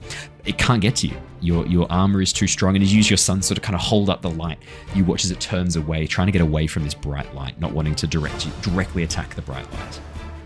That is the Dark Angler's go. This thing can't even fit on my screen. This is Hello. crazy. Yes. Hello. Tithla, that is your go next. what if we don't want to do that? What do you mean? Okay, so Tithla just started muttering to herself. I said we should have gone on the coast. I said we should have walked along. I said we knew where the tracks were. We could have just followed them. It's pretty simple. She is going to not be impressed. For one. She's going to Hunter's Mark this sea spawn that's in front of Axel. Yeah, Hunter's Mark that one, and then shoot it with her bow. That's what she's going to do. The sea spawn directly in front of Axel. Oh, yeah, sorry, yeah, I see. This one here. Yeah, cool. Yeah. Cool. Yeah, the one between Axel and the enormous anglerfish. Yeah. Yeah, not the one that's directly next to her, because Yeah. well, That makes bows sense. are too close to her, too hard. Yep. I'll hunter's mark that. Absolutely. Done. And that is a 26 to hit. Ooh, very nice. That definitely hits. Okay, thank God. Phew. And now that's up to you to work out which of those many D6s. That's right. hit. What form is Jacob in? Well, Jacob's fire, but this is ice, wasn't it? Oh, that's Because right. it was Yeah. So I'll open take the cold damage. So 12 plus 2 is 14. boss. What was the fire one? Just that? No. Plus the D6 for Hunter's Mark. Yep. That's Another another 4. 4, so that's 18 total damage. And then we'll get Jacob to infuse that Very nice. for another As you 6. That's Use your 2. bow of fire and ice. Yep. Total Icy of 20 cold, damage icy in a hot. single turn. Very nice. Yep. Tithla, Is that still going? got it. You can. So that's your first attack. You want to make a second? Is that sea spawn still hanging around? Sorry. Yes, it is. Yeah, it's still fine. God. You Well, it's not fine. spent I mean, the metal. your arrow goes into the gills, freezes the gills, and then Jacob from above goes "Pff," and spits fire on top of it, and you watch as it begins to burn along its back. But it seems okay. Yeah. Like it's not Ah. dead. Stupid little sea spawn. Go away. You should shoot it again. That is. Ash, the that one? damage that you took was 18 points of psychic damage. Sorry, mate. 21 to hit. 21 to hit. Yes, that hits the sea spawn. All right. We'll roll that again. You can pick which one of those it hits. It's the cold, so that's 16 points of damage total. Lovely. And then Hunter's Mark. That's another 4. 4 points. Tithla, how do you want to do this? She's just. This is no nonsense. This is like full Legolas, like bop, bop. This is just straight in the eyes. She's turning, looking at what she can do next. Perfect. As the arrow into the gills, then into the forehead, you watch as the creature, it doesn't have a chance to cry out. Axel, as you're kind of reeling from this psychic attack from the enormous anglerfish, you watch as the large creature, the sea spawn, just drops down into the water in front of you, its body getting tangled in the roots and brambles around the edge of the boat. Anything else on your turn, Tithla? She's then going to call out to Draco. Look around. See if you can see anything else. Okay? Look around. Dracob nods and begins to fly out away from the anglerfish to make sure he's not in position for that to come after you. I'm just going to shrink the angler down just so it fits on the screen a bit better. How about that? I want you to understand how big not the it right is. size. It's not the right size. It's as big as it was the first time. That's what you say. It's more imposing that way. That's actually too big. Yeah. Oh, okay. Oh, I'll get it back to size then. No dramas. Here you go. And then There you go. Better? Yeah. Far out. That's horrifying. I have fun. Yes, can Dracob do another quick look around? I'm happy to use Dracob's previous perception check. As Dracob sort of does a bit of a loop around the ship, you can see that the ghost ship is starting to fail, the illusion breaking apart as the creature creating it is now no longer trying to lure you in. It has you. You are right there. It's now lunchy time. Sweet. It looks like the sea spawn are also starting to realize this isn't going well, and as the anglerfish begins to emerge from the water, you can see them turning and making a bit of a beeline away from it. Oh, they're getting out of the way. Yes. Yeah. Sea spawn are scavengers. They'll come and jump in if they can before the angler gets here. They'll follow around the light. If they can get some meat, some fresh meat, they will. Otherwise, they're going to have to wait and eat the scraps that the angler leaves behind. Alrighty. Blood. Interesting. Cool. Blood realizes that he's got 2 sea spawn right on it. Kind of wants to clear this quickly. The one on his left is already damaged, right? He already gave that a couple of good whacks. Yes. He's going to look at the new one that's attacking him, and he will use a reckless attack, which will give himself an advantage. However, he's going to forego the advantage for a brutal strike, which will give him a +10 if it hits. So let's just roll an attack and see if it hits, first of all. Very nice. Using some of the new 2024 Barbarian abilities. Sure. I like to see. Very nice. That Is it hopefully 2025 hits. now? Do we call it 2025 now? 2024, I would assume. 26 definitely hits. This will be doing +10 damage. Yep. I So think this it'll is be going to be. +10. I think this is going to be a kill. whatever this is. 16 plus 10 is 26 points of damage, Blood. Yep. Holy shit. You carve off one of its arms as the blade of your axe cuts through its chest. Again, you watch as this dark blue Icarus blood spills into the water around you. I think I also get +3 for raging. Ooh. Yes, you do. Yes, you do. +3 takes it up to 29. Cool. Very nice. Uh, It's looking very close to death, as is the other sea spawn next to you. They look almost exactly 1 point apart from how damaged they are. Oh, really? Yeah. He goes in for just a regular Great Axe attack to finish it off. Nice. Ooh, that might not hit actually. But that's 12 is the DC. That's fun. Oh, we've got an achievement, and these are... So I've talked about the achievements, but this is the first community achievement we've had for Curse of Strahd. There are hidden achievements I've created. This is your first public achievement. This comes from Tabs. Make a sashimi cervche out of 3 different monsters found in Barovia. We're doing delicious in dungeon. Is it? If it's delicious in dungeon, is it like... What's a B word for tasty? Something in Barovia. Bountiful in Barovia? No, there's going to be a better B word for something delicious. What was that? Bovine are delicious. That's a fact. I'll work it out. Let me add that to your list of achievements. There are also secret achievements that I've created. We had our first achievement unlocked in the Avatar session last week. We had the first secret achievement unlocked. There are achievements for each of you as well. There's a specific... Yep. I thought it'd be fun. So we've also got your first public one, so you guys know what it is. Yeah, make a sashimi or cervche out of 3 different monsters found in Barovia. Good luck. There's a lot of monsters in Barovia that are just people. So I guess we can I think you can still make sashimi out of that. That's true. That's true. They shouldn't, but they do. That's true. A few different creature types right in front of us right now. It's very true.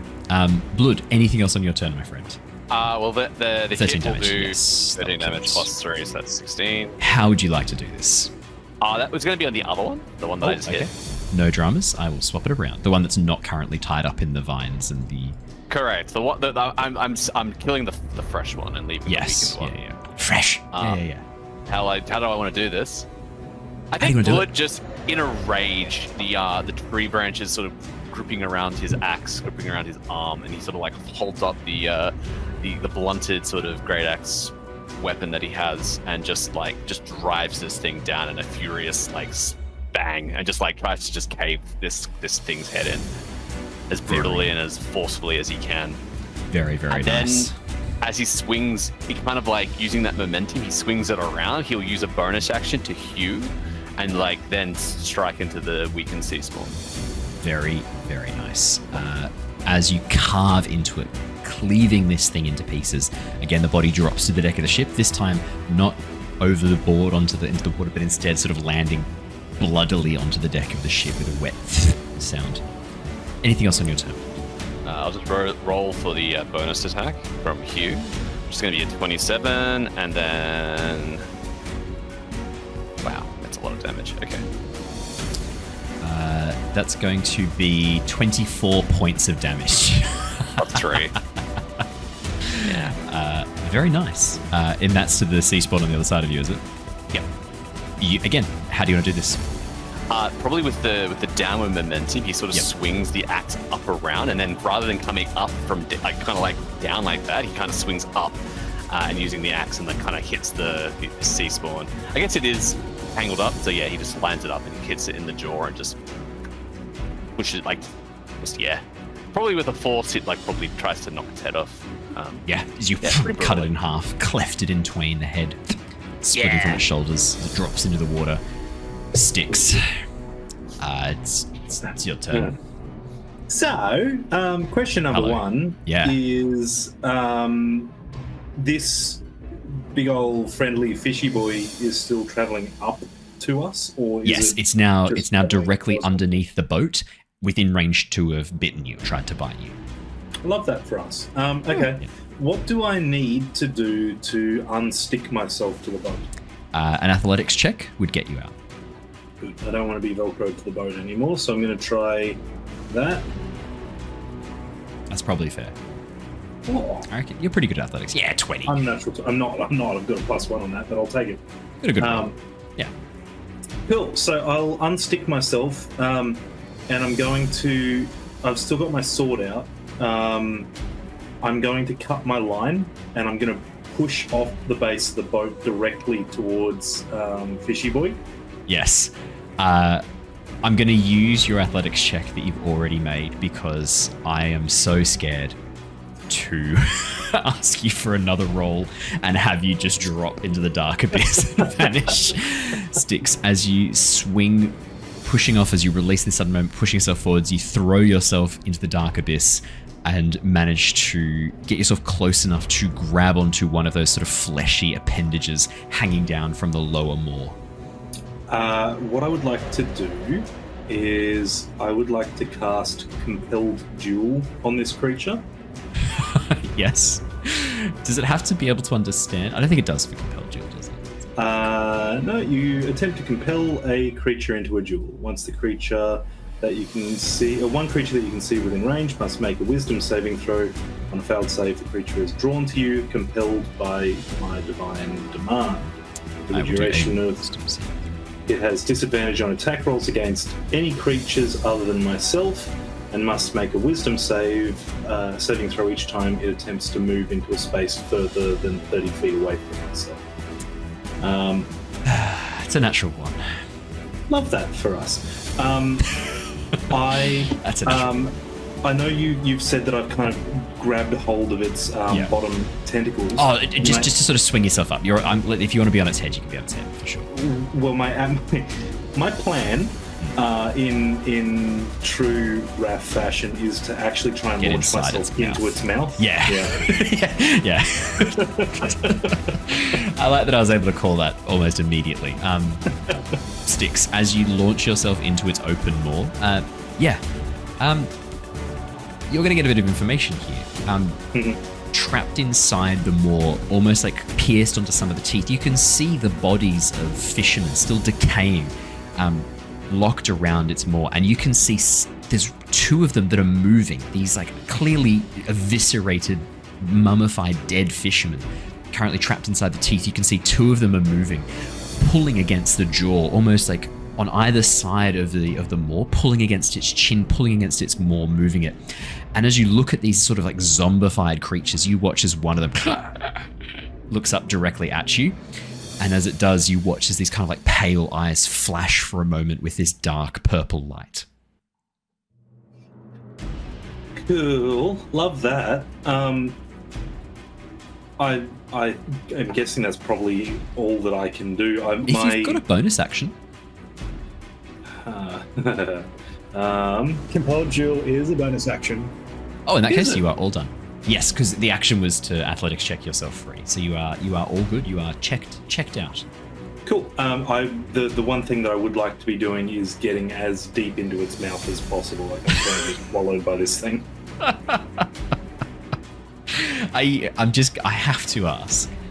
Are you sure this is what are you thinking ahead? Never. Okay. Yeah, I'm in its mouth, and I'm got my sword out, my big old shiny lightsaber, and Cool. I'm trying to get as deep as I can. Sweet as. Styx, as you head past these two corpses and keep heading deeper, there's not just these corpses. There are more trapped inside the gills around the inside of this anglerfish's mouth. And as you look, you can see again two more pulling against the gills, moving it into position. It almost looks like they're trying to kind of move and steer this thing. These weird zombified creatures. Boy, if only I had a way to relay that to the others. Oh well, that's me. Killian, it's your go next. Actually, well, technically Axel. So did you guys want to stay swapped, or should we jump to Axel? Go to Axel. Why can't I hear Ash? I can't hear Ash either. Sorry, I was muted. Oh, thank you. I was going to say, I think at the start of combat I can do that. I just did it a bit late, but I think it just stays that way for the rest of the combat. So you can go before me and I'll follow it up. Sweet as. Tooth sticks. I like that. Odd question, DM. Hello. Does this because I'm asking all of the old questions every turn. Does this dark angular look like it might weigh more than 500 pounds? How much is that in kilos? I need the correct. I'm just going by what it says in D&D. 226 kilos. That's like just Yeah. 2 of me. 226. I don't think even horses weigh more than At that. least So 2.5, yes. Raph. Yeah. Well, I mean, it's Thanks, Jacob. yeah. Yes is the answer. It weighs substantially more than 256 kilos or 500 pounds. Substantially more. Cool. How much does a whale will- weigh? It's about the same size as a blue whale. I think they measure those in tons at that point. Exactly. Yeah.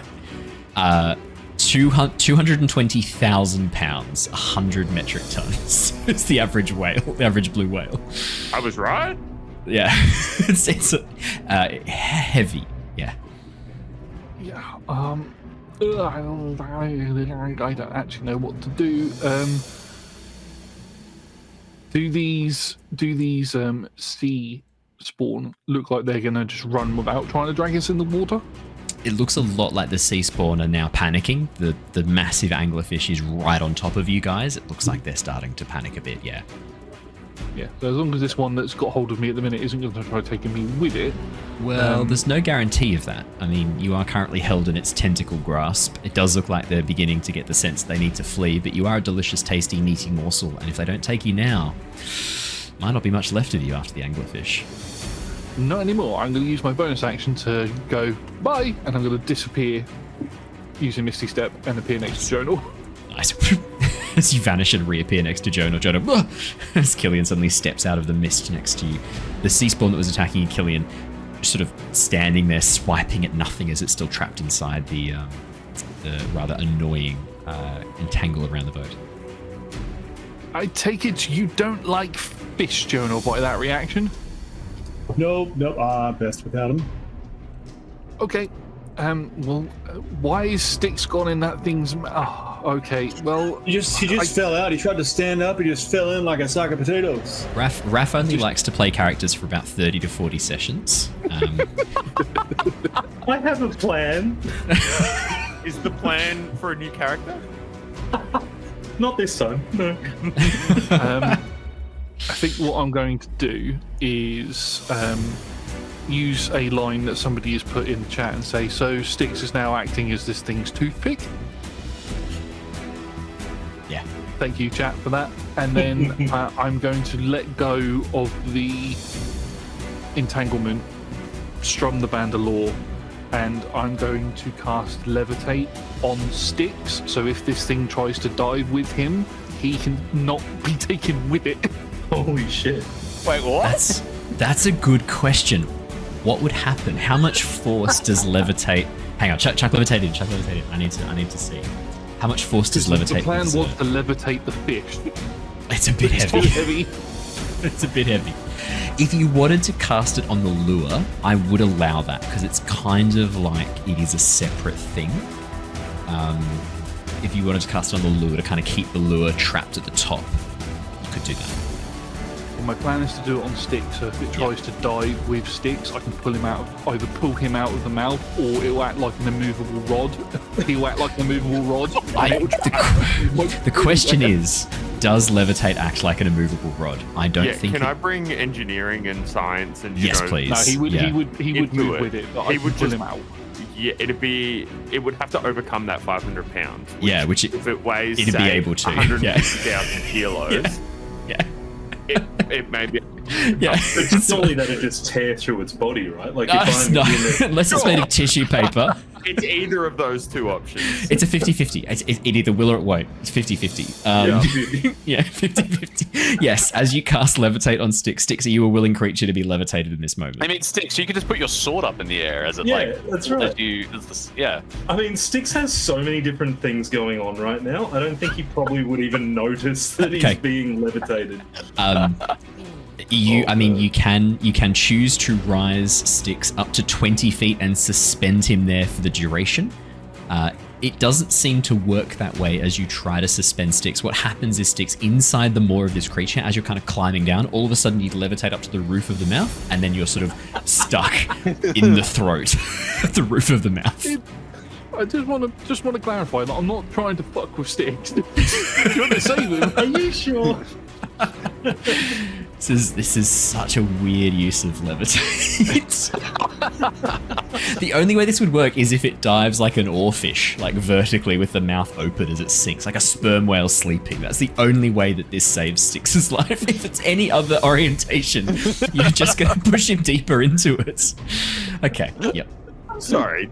Did Owen just casually drop that he knows what way a sperm whale sleeps? Is that what just happened? Yes, Yeah, precisely. that just happened. I don't think that's a problem, and I don't think that's out of character either. I would like to point out that seems very in character for me to know that. Killian, anything else on your turn? That was so. My bonus action was to Misty Step, and then I used my magic item to do the other one, which is why I was able to cast 2 different spells. Yes, that's all good. I know. Anything else on your turn, Killian? Are you all done, Z's? No, I think I've done more than enough. I think I've fucked Styx over enough. Axel, me boy. Fuck me.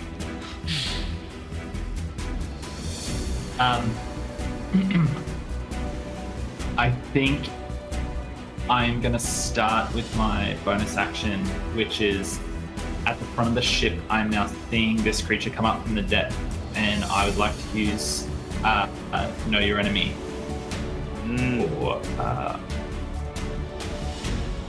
its immunities, resistances, and vulnerabilities if it is within 30 feet. It has no damage immunities. It has resistance to acid, force, necrotic, and psychic damage. It is immune to the charmed and frightened condition.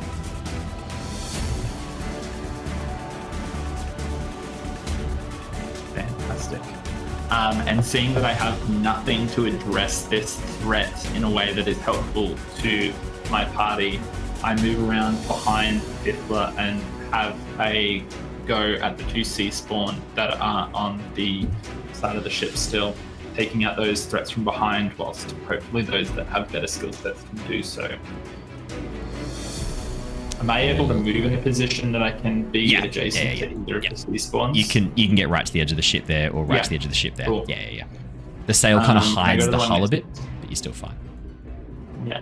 Yeah, I'll stick next to Tithla for now because that's been working very well, and I will make my first strike. A strike it is. 17. 17 hits. Let's see some damage.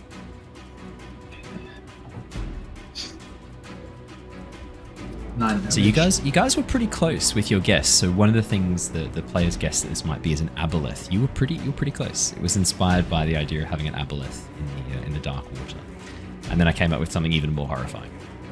I thought, why not homebrew it? 9 points of damage. 9 points of damage. Very, very nice. Anything else on your turn? If that thing is still standing and it's still standing. Yeah, I'll make a second. I might use my shield bash again, just because I can. Sure. Yeah, I believe that's a strength. So that's a DC 16. Yeah. That is a fail. That's only a 13. That is a fail. Awesome. I will knock it back 5 feet. Nice. Knock it back 5 feet, and then I will run across to the other sea spawn. Oh no, Blood's kind of got that covered. I'll knock it prone and I'll make another strike against it. Very, very nice. As it drops down prone, you have advantage on your next 2 attacks. Till that's... we'll roll that just in case. 25 to hit. 25 hits. Let's see some damage. Damage has been pretty good. 9. 9 points of damage. Total of 18 points of damage. Very nice, Axel, as you slam into this creature. The scimitar slashing across its chest, the shield coming out, taking out its legs from below as it drops to the deck of the ship. Or actually drops into the water. You just stab down with the scimitar, getting a final hit in as it is sort of prone, floating on the surface of the water. Beautiful. Anything else on your turn? At the end of my turn, I come to Tithla and say, the big fish is nearly here. Brace yourself. That's okay, I'll deal with it. Very nice. That's my turn. At the top of the round, the sea spawn are disengaging and getting the fuck out of here. It's too close. They took too long. There are no prizes for coming in against the Dark Angler. You watch as the 2 remaining sea spawn. They're disengaging. One of whom is pretty hurt. The other one, who has taken no damage, just got tangled up in the wood, stayed there, and then has now turned and run away after after grabbing Killian, and then Killian just misty stepping out. They've cut their losses. They're out of here. You watch as they dive into the dark water, swimming away as quickly as they can away from the Dark Angler. I will take them out of initiative. They are no longer interested in being anywhere near you. Jonor, it's your turn. Oh, I cannot believe this. This is okay. He sticks his head over the edge of the boat. All right. How deep is that? How deep is the fish from here? How deep is Styx from me at this point? So Styx is 20 feet down in the water inside this thing's mouth.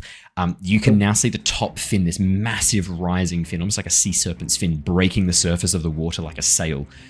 The tendrils, some of them even flicking on the surface of the water, but the main body of the fish stretches down from about 20 feet depth to about 100 feet depth.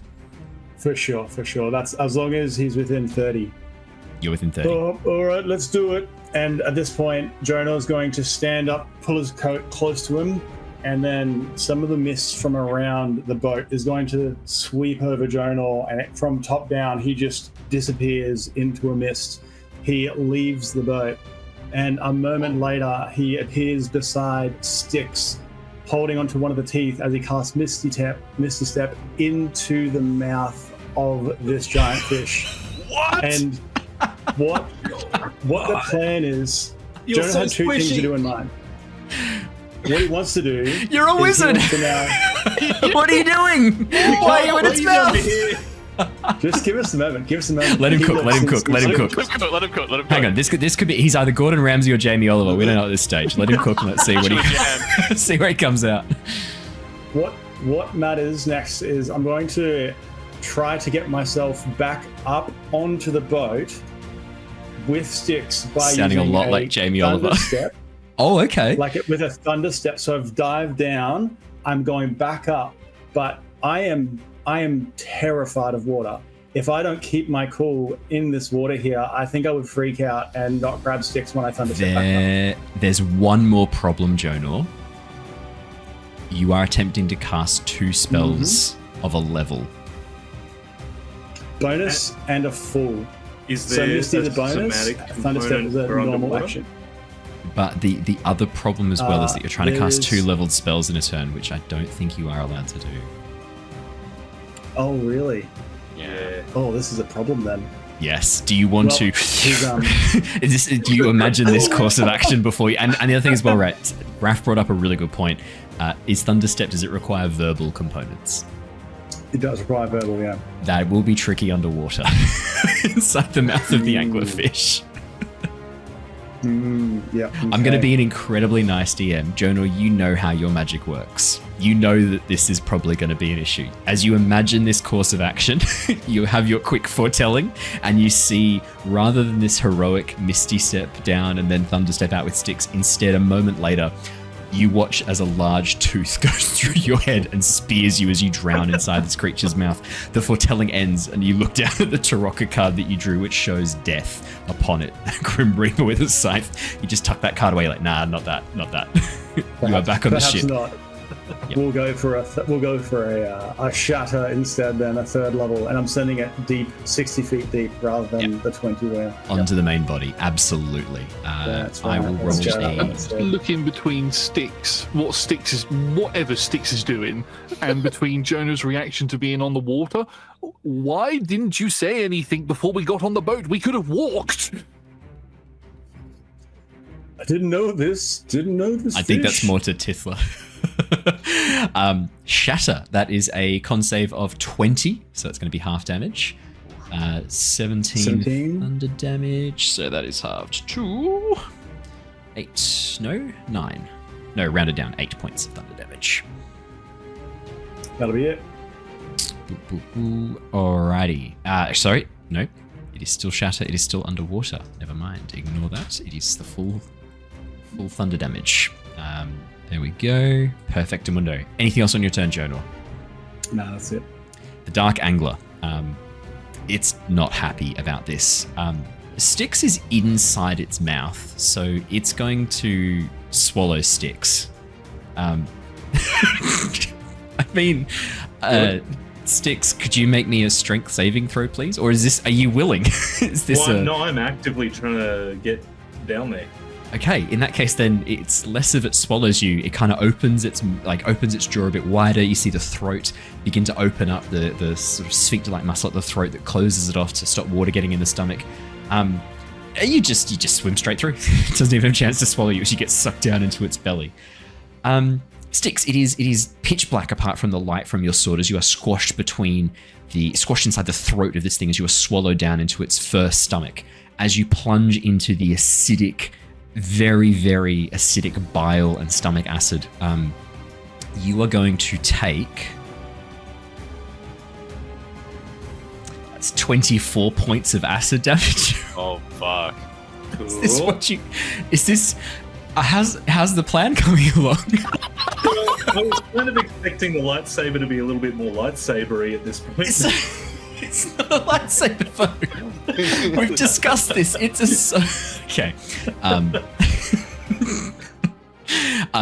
I think, I like that you've said, Matt, that it's Calcium Paladin, Oath of Strong Bones. In this instance, I think it's more like Snack Paladin, Oath of Oh no! Oath of Little Bite-Sized Piece. Oh dear. Styx, as you are dropped inside the stomach acid of this creature, again, there are more than one. There are 3 undead corpses clinging to the roof of this stomach, and with the water now gone, and with you able to breathe again in the air. Well, you don't have to breathe, but in the water there, you watch as you look up the corpses, and you see the mouth turn as you hear a voice speak down towards you, almost a bit confused as it looks at you, as you hear this voice call out. Sorry, bear with me. There we go. As you hear this voice call out, "I did not expect this." Styx is probably looking around trying to pinpoint where that's coming from. You look up, you see one of the corpses glowing, eyes glowing with this purple light as it looks down towards you. Hello. Why not? Why not, hey? Why not? That's great. Greetings, Styx. I believe we are overdue for introductions. My name is Sergei Zarevich. Whoa.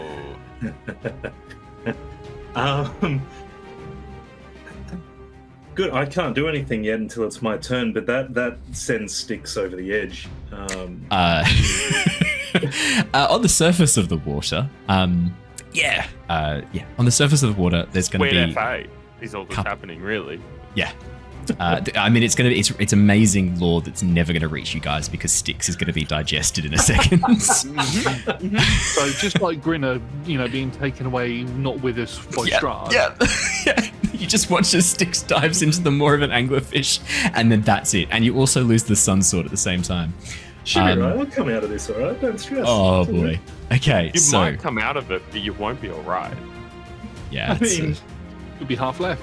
We'll say you come through the other end, eh? Styx, in the interests of fun, could I have you please roll me a D? What's that? 1, 2, 3, 4, 5. Could you please roll me a D10 and a D10? Two D10s, please. 7 and a 6.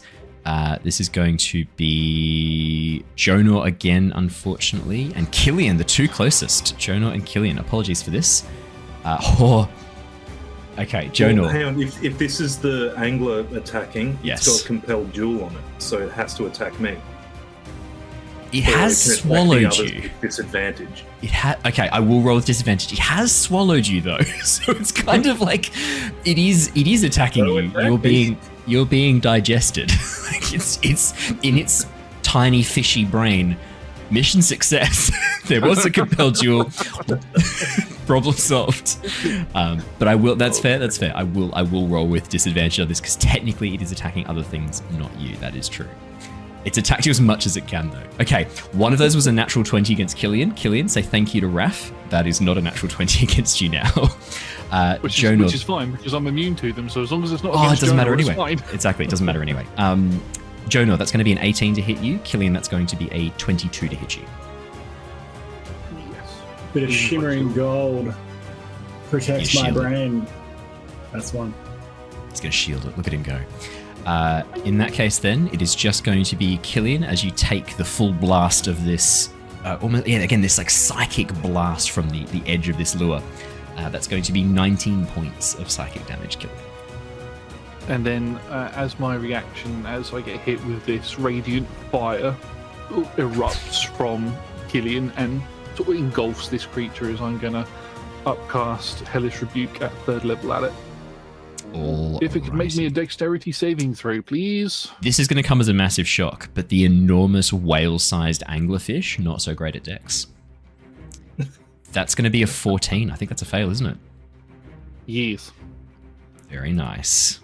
I don't know how much damage that did. That did apparently 9 only 9 points. points of damage. That seems Wow, that very was low. really bad. Seems A 1, a 3, a 2, and a 3. 2 and a 3. Wow. Wow. The dice gods, wow. The dice gods do not want you to succeed on this. There you go. For those of you who had a secret achievement waiting for Owen to do, and Owen will said, wow, you got it. That's it just there. Hang on. I've just noticed your little icon, Killian. Is it the Killian with the...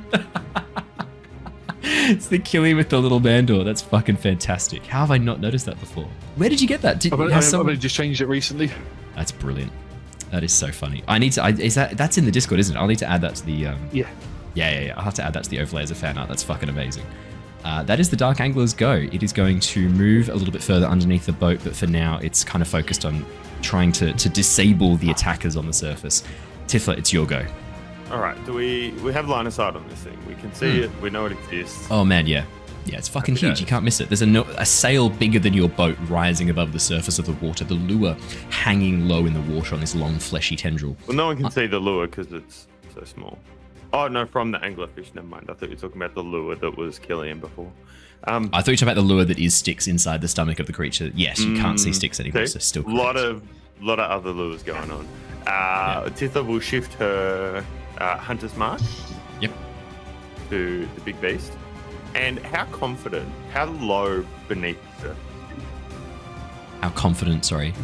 I changed my question. How far beneath the surface? 20 feet The water. for the top of the head. Yeah. And then how confident is Tithla shooting her magical arrows into water? Pretty confident. You know that it's ice infused. You think it's probably fine. Great. Tithla's very confident in lots of things, so I will also add the sail and the right? like parts of the upper body are above the water. The lures above the water. There's plenty of targets you can go for above the water as well if you wanted to. Sweet. Well, great. Shifting Hunter's Mark is the bonus action. Perfectamundo. Then we're going to take two shots at portions of this thing. 20 to hit for the first one. That'll hit, definitely. And then 19 to hit for the second 19 does hit. one. Sweet. That's a lot of dice, however that works. That's an 8 plus something. Whatever that'll the be goblin is. 12 points of damage. Nice. Plus 1d6 from Hunter's Mark. Yes. That's an extra 1. Plus an extra 1. Drake of Every Infusing. little bit counts. That's another 5. That's 5 fire damage. Very nice. Alright, and then the second damage. That's a 9 plus 4 is going to be 13. Wait, plus the Hunter's Mark is 2 more. 2 more from Hunter's Mark. Very, very nice. Tithla, 2 solid strikes. What are you aiming at? So Tithla's also going to put into that, the Fury of the Small Nice. for an extra 9 damage. Just get that out of the way. This is Absolutely. not here to fuck spiders.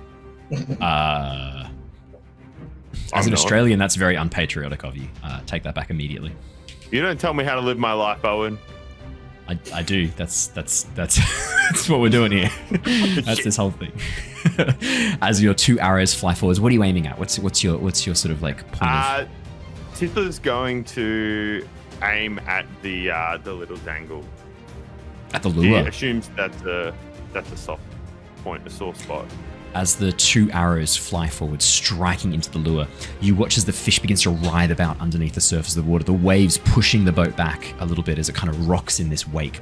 As your 2 arrows slam into the lure, you watch as more cracks around the side of it. Now that more of that golden liquid is seeping out, you can see something suspended inside this crystalline lure. It almost looks like a figure inside this crystalline gelatinous lure at the top of the head. You can see an arm flop out from the crack, this desiccated, almost zombie-like arm. Nice. Anything else on your turn, Tithla? We'll move Dracob sort of back in range. Perfect.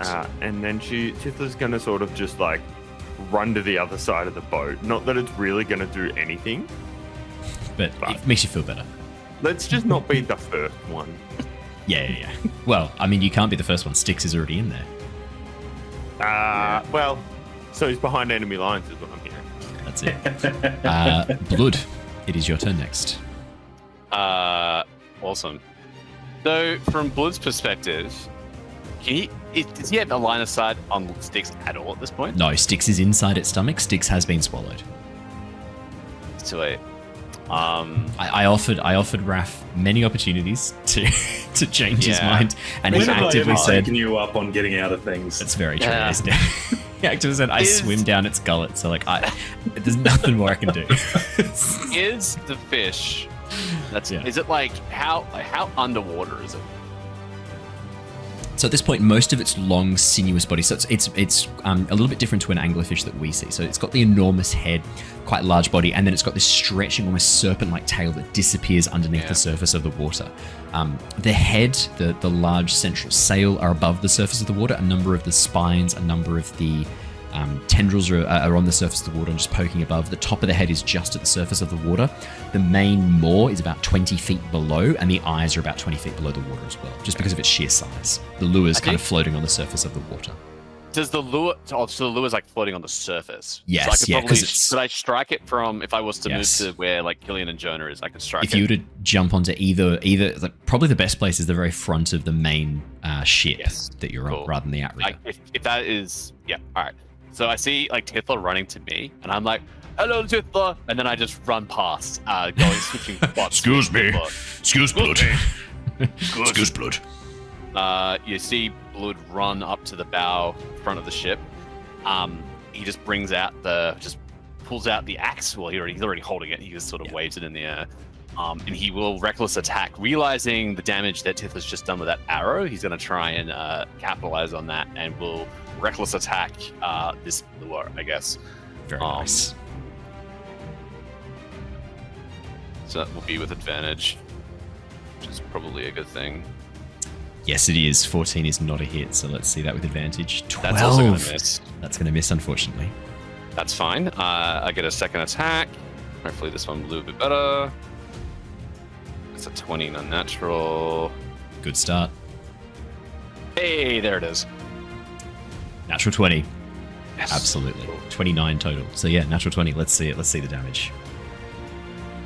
Swings down with the great axe. It'll be plus 12 for your D12 damage, which would be very nice. Would be good. You guys have done pretty good consistent damage to this thing, actually. Yeah. 19 plus 12 takes you up to 41. Yep. Plus the 3 from rage. Plus the 3 from rage. So plus 6. Boom, boom, boom. As you slam your axe down, missing the first time as it kind of moves and jerks this fleshy tendril away, you spin around, Blood, jumping over the side, kicking the body of the sea spawn that's like hanging off the deck of the ship, kick it into the water to get a better vantage point. Slam the axe down again, this time cracking fully in half. You watch as the entire sort of lure splits down the middle. Golden light, this strange golden liquid pouring over the surface of the water and clinging to it like oil. As you watch this mummified corpse drop out and flop onto the surface of the water, the gold liquid leaking from in between its these kind of like broken bits of skin and fragmented gaping eye sockets. The creature lets out this enormous pain screech under the water. Styx, you're not sure what's happening outside, but inside you are shaken around inside this thing as the stomach begins to vibrate. You hear this roar echo all throughout the fleshy cavern that you find yourself in. As you slash through and break the lure, Blood, this corpse-like figure flops into the water, and then you watch as the purple glow begins to flash behind its eye sockets. You watch as the head looks up, and you hear a voice call out to you. Well, that was quicker than expected. I wonder how many of you it will swallow before you finish it off. I'm curious to find out. And then you watch as the purple light goes dead, and the corpse just slumps back again, no longer animated. There is one thing I forgot. Yeah. I should have done it at the start of my turn, but Yes. I wanted to use Vitality of the Tree again while I'm raging to give some temp hit points to whoever needs it. So Blood, Yeah. I guess, thematically, I mean, doesn't really matter. I mean, technically I meant to do it at the start of my turn, but I'm going to just yell out, Meloran is with us! And he will Nice. reach out with her spectral branches, and whoever's looking the most wounded on the surface, which might be Axel at this point. He can't see Styx, unfortunately, so he can't do it to Styx. It'd probably be Axel or Killian. Killian's taken a couple of hits. Taking a few hits. I see Killian kind of up in the front lines with the fish as well, so he'll grant Killian 3d6 10 hit points. Ooh, very nice. Do you want to roll him, Matt? Yeah. Roll him for Yeah. If I can find him. And I think we might get through these turns, and then at the end of this round, we'll finish up for today and come back in next round. Amazing.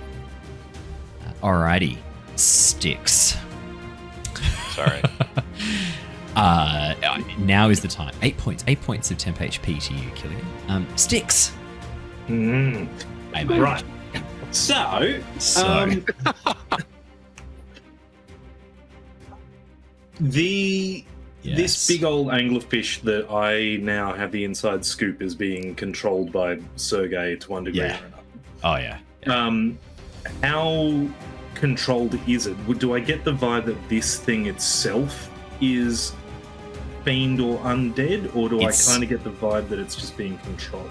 It's a living creature, and all of these corpses that are kind of attached to it, you think it's being kind of infested with all these corpses. Every time it's eaten someone, every time it's consumed someone, it looks like the corpses are being partially digested, and then they've moved out of the acid and into different positions. The ones in the mouth, around the gills, you get the sense that this is more of a mechanical influence that they're exerting upon it, not any other type of influence. Right. Now, next thing, obviously, I'm going to be stretching this a bit, so you tell me if this works or not. Yeah. Styx is going to fly into whatever equivalent of a rage a cleric would, not even a cleric, whatever the fuck I am, would fly into. And Paladin. Yes. There's the one. Yes. And a holy rage, should we say. Yes. Finding That's out that Sergei is, in fact, having an influence on all of this. And the light from his sword, I would like to hope, is going to wax in strength and become quite this strong, blinding light in the stomach as he pulses with this rage and casts Turn the Unholy. Very nice. My hope is that quite a number of the undead will see the light and see Styx from the turning of that, because they have to see or hear me within 30 feet. And I would imagine I'd be yelling at this point as I'm casting it. And basically just raging against Sergei. Yeah. You are a traitor. You were once a friend. You will die again. You watch as that purple glow flashes in the eyes of one of the undead inside the stomach, and you watch as the creature turns as this desiccated head, missing a lower jaw, turns towards you and hear the voice emanate from inside. So there is still some of Solus inside you. Interesting. And then with that, this blast of holy light burns across the undead inside the stomach, and I'm going to say up the throat and in the jaw. Styx, I need to make a wisdom save for all of these undead, or they have to try and flee from you. This is That's right, like DC 14. Let's roll some dice. Oh my fucking god, seriously? Okay, so I got 3 nat 1s out of 5 rolls. Holy shit. So the best roll I got, the absolute best roll, was a 14. And after that, it all fails. You watch as the undead inside the stomach cower away from the light. The 3 nat 1s, I'm going to say the ones inside the stomach, as they cower and let go, they drop into the stomach acid, which means they immediately take the acid damage. Let's roll it. Let's see how much acid damage each of those undead creatures takes as it drops into the... That's going to be 20 for the first one, 21 for the second. Ooh, and I got a 10, so 26. You watch as all 3 drop into the acid and immediately get dissolved. Gone. The 2 that are not inside the stomach, that are up inside the mouth, those of you who are up watching the anglerfish, you watch as inside the maw, as the anglerfish opens its mouth wide to scream at the destruction of its lure, you watch as this strange half-desiccated corpse just launches out of its mouth and then just drops down slowly into the dark abyss, just slowly vanishing into the blackness below you. Styx, very nice. Anything else on your turn? So here's just a technical question. So it says actions, I get 2 attacks per action. Yes. I'm assuming if I've used that turn unholy, I don't then also get That's correct. Attack? Yeah, okay. that's Cool. correct. Then, Styx is raging out and chilling, trying to maybe, like, I guess, cling to the side and not be in stomach acid. Wait, hang on. Killian, is your levitate still up? Levitate is still up, yep. Which just sticks whoop, straight to the surface of the stomach above the acid, just Hell floating yeah. in place. Hell yeah. Does that mean we retcon the acid? No, because damage you at the- do like, because the way that the esophagus opens is directly into the acid, so you still drop into it. But yeah, I'm gonna say, because it's kind of like, I'm stretching it a bit, because Killian as an action kind of move, or not as an action, but Killian as a... As an action, I can move him up to 20 feet. It does say on the spell, though, that the only, and this is obviously up to interpretation, but it does say that the only way that he can be moved is if I do it, or if he does it himself by pulling along things. He can't be moved any other way. He did Doesn't say pull anything about himself other creatures. into the stomach. He did If he specifically pulls himself in say, there, yeah. pull myself into the stomach. Which makes sense. He's probably pulled himself along the ceiling of the throat. I'm going to allow that you are floating now rather than in the acid. We'll say that it was kind of like the position of the body, and now that it's kind of moving around a bit, the rotation has positioned you above the line of the stomach acid. Cool, I love that. Then the one thing that I do need to call out is in casting Compelled Duel, that is a concentration spell. So what do I need to roll to make that? Constitution saving throw. Right. Said that wrong. Let's get those big Constitution saving throw, please. We definitely need to wrap up soon. I know our Victorian friends, it is getting very late for you. I'm actually. How are we doing? I'm happy to pause there if you like. I know we're midway through the initiative order, but I'm happy to pause there for that. So let's get to the end of the initiative order. Okay, cool. I'm okay with that. Styx, that is a fail on the 11. The Compelled Duel is down. Cool. Carry Killian. on. Okay, my turn is nice and easy. To cast Levitate on Styx, I need to see him, but in order to activate his raising him up, I don't need to see him. Exactly. I don't know where he is in that thing's stomach, so I'm just going to raise him up. You raise me up when I've been swallowed by fish. So you just raise him up inside the stomach because you're pressed against the top of the stomach, Styx. You feel yourself suddenly magically raised up once again. Yeah, perfect. Killian, anything else on your turn? Nope, that's it. Axel. What have you got?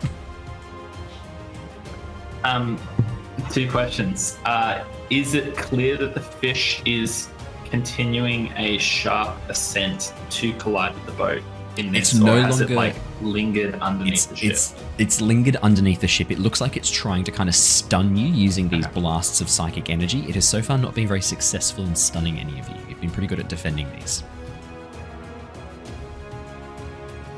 I think the second thing I was going to ask is, Blood has left the helm of the ship to go and directly facilitate fighting it. And I think in this moment, my first thought is maintaining operation of us moving in our general direction, because if there is anything to be done right now, I'd rather be doing that than standing on the edge of the ship trying to swing at this giant beast. So Yeah, for sure. I think if appropriate to do so, I'd like to use my action to move to the helm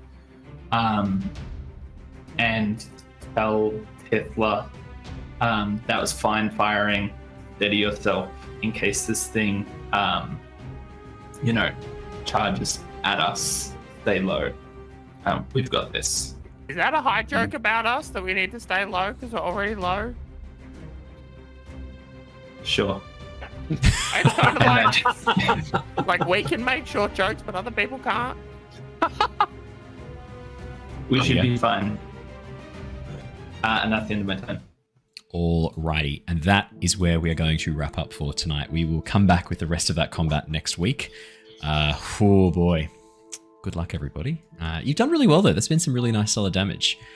Raph, just in case, do you want to come with a character sheet just in case next week? Nah, Okay, I'll cool. be fine. Sweet as.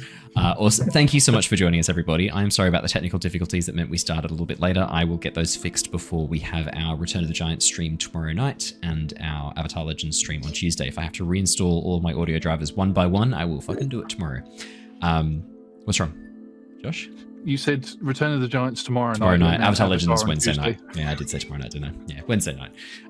Awesome. We are going to go and raid. I know who we're going to go raid. We're going to go raid RollTogether. We'll go continue to raid. Keep the raid train going for Chronicles of Aedrin. I will get that raid going now. So if you're watching on Twitch, don't go anywhere. We are going to go and head across to that raid.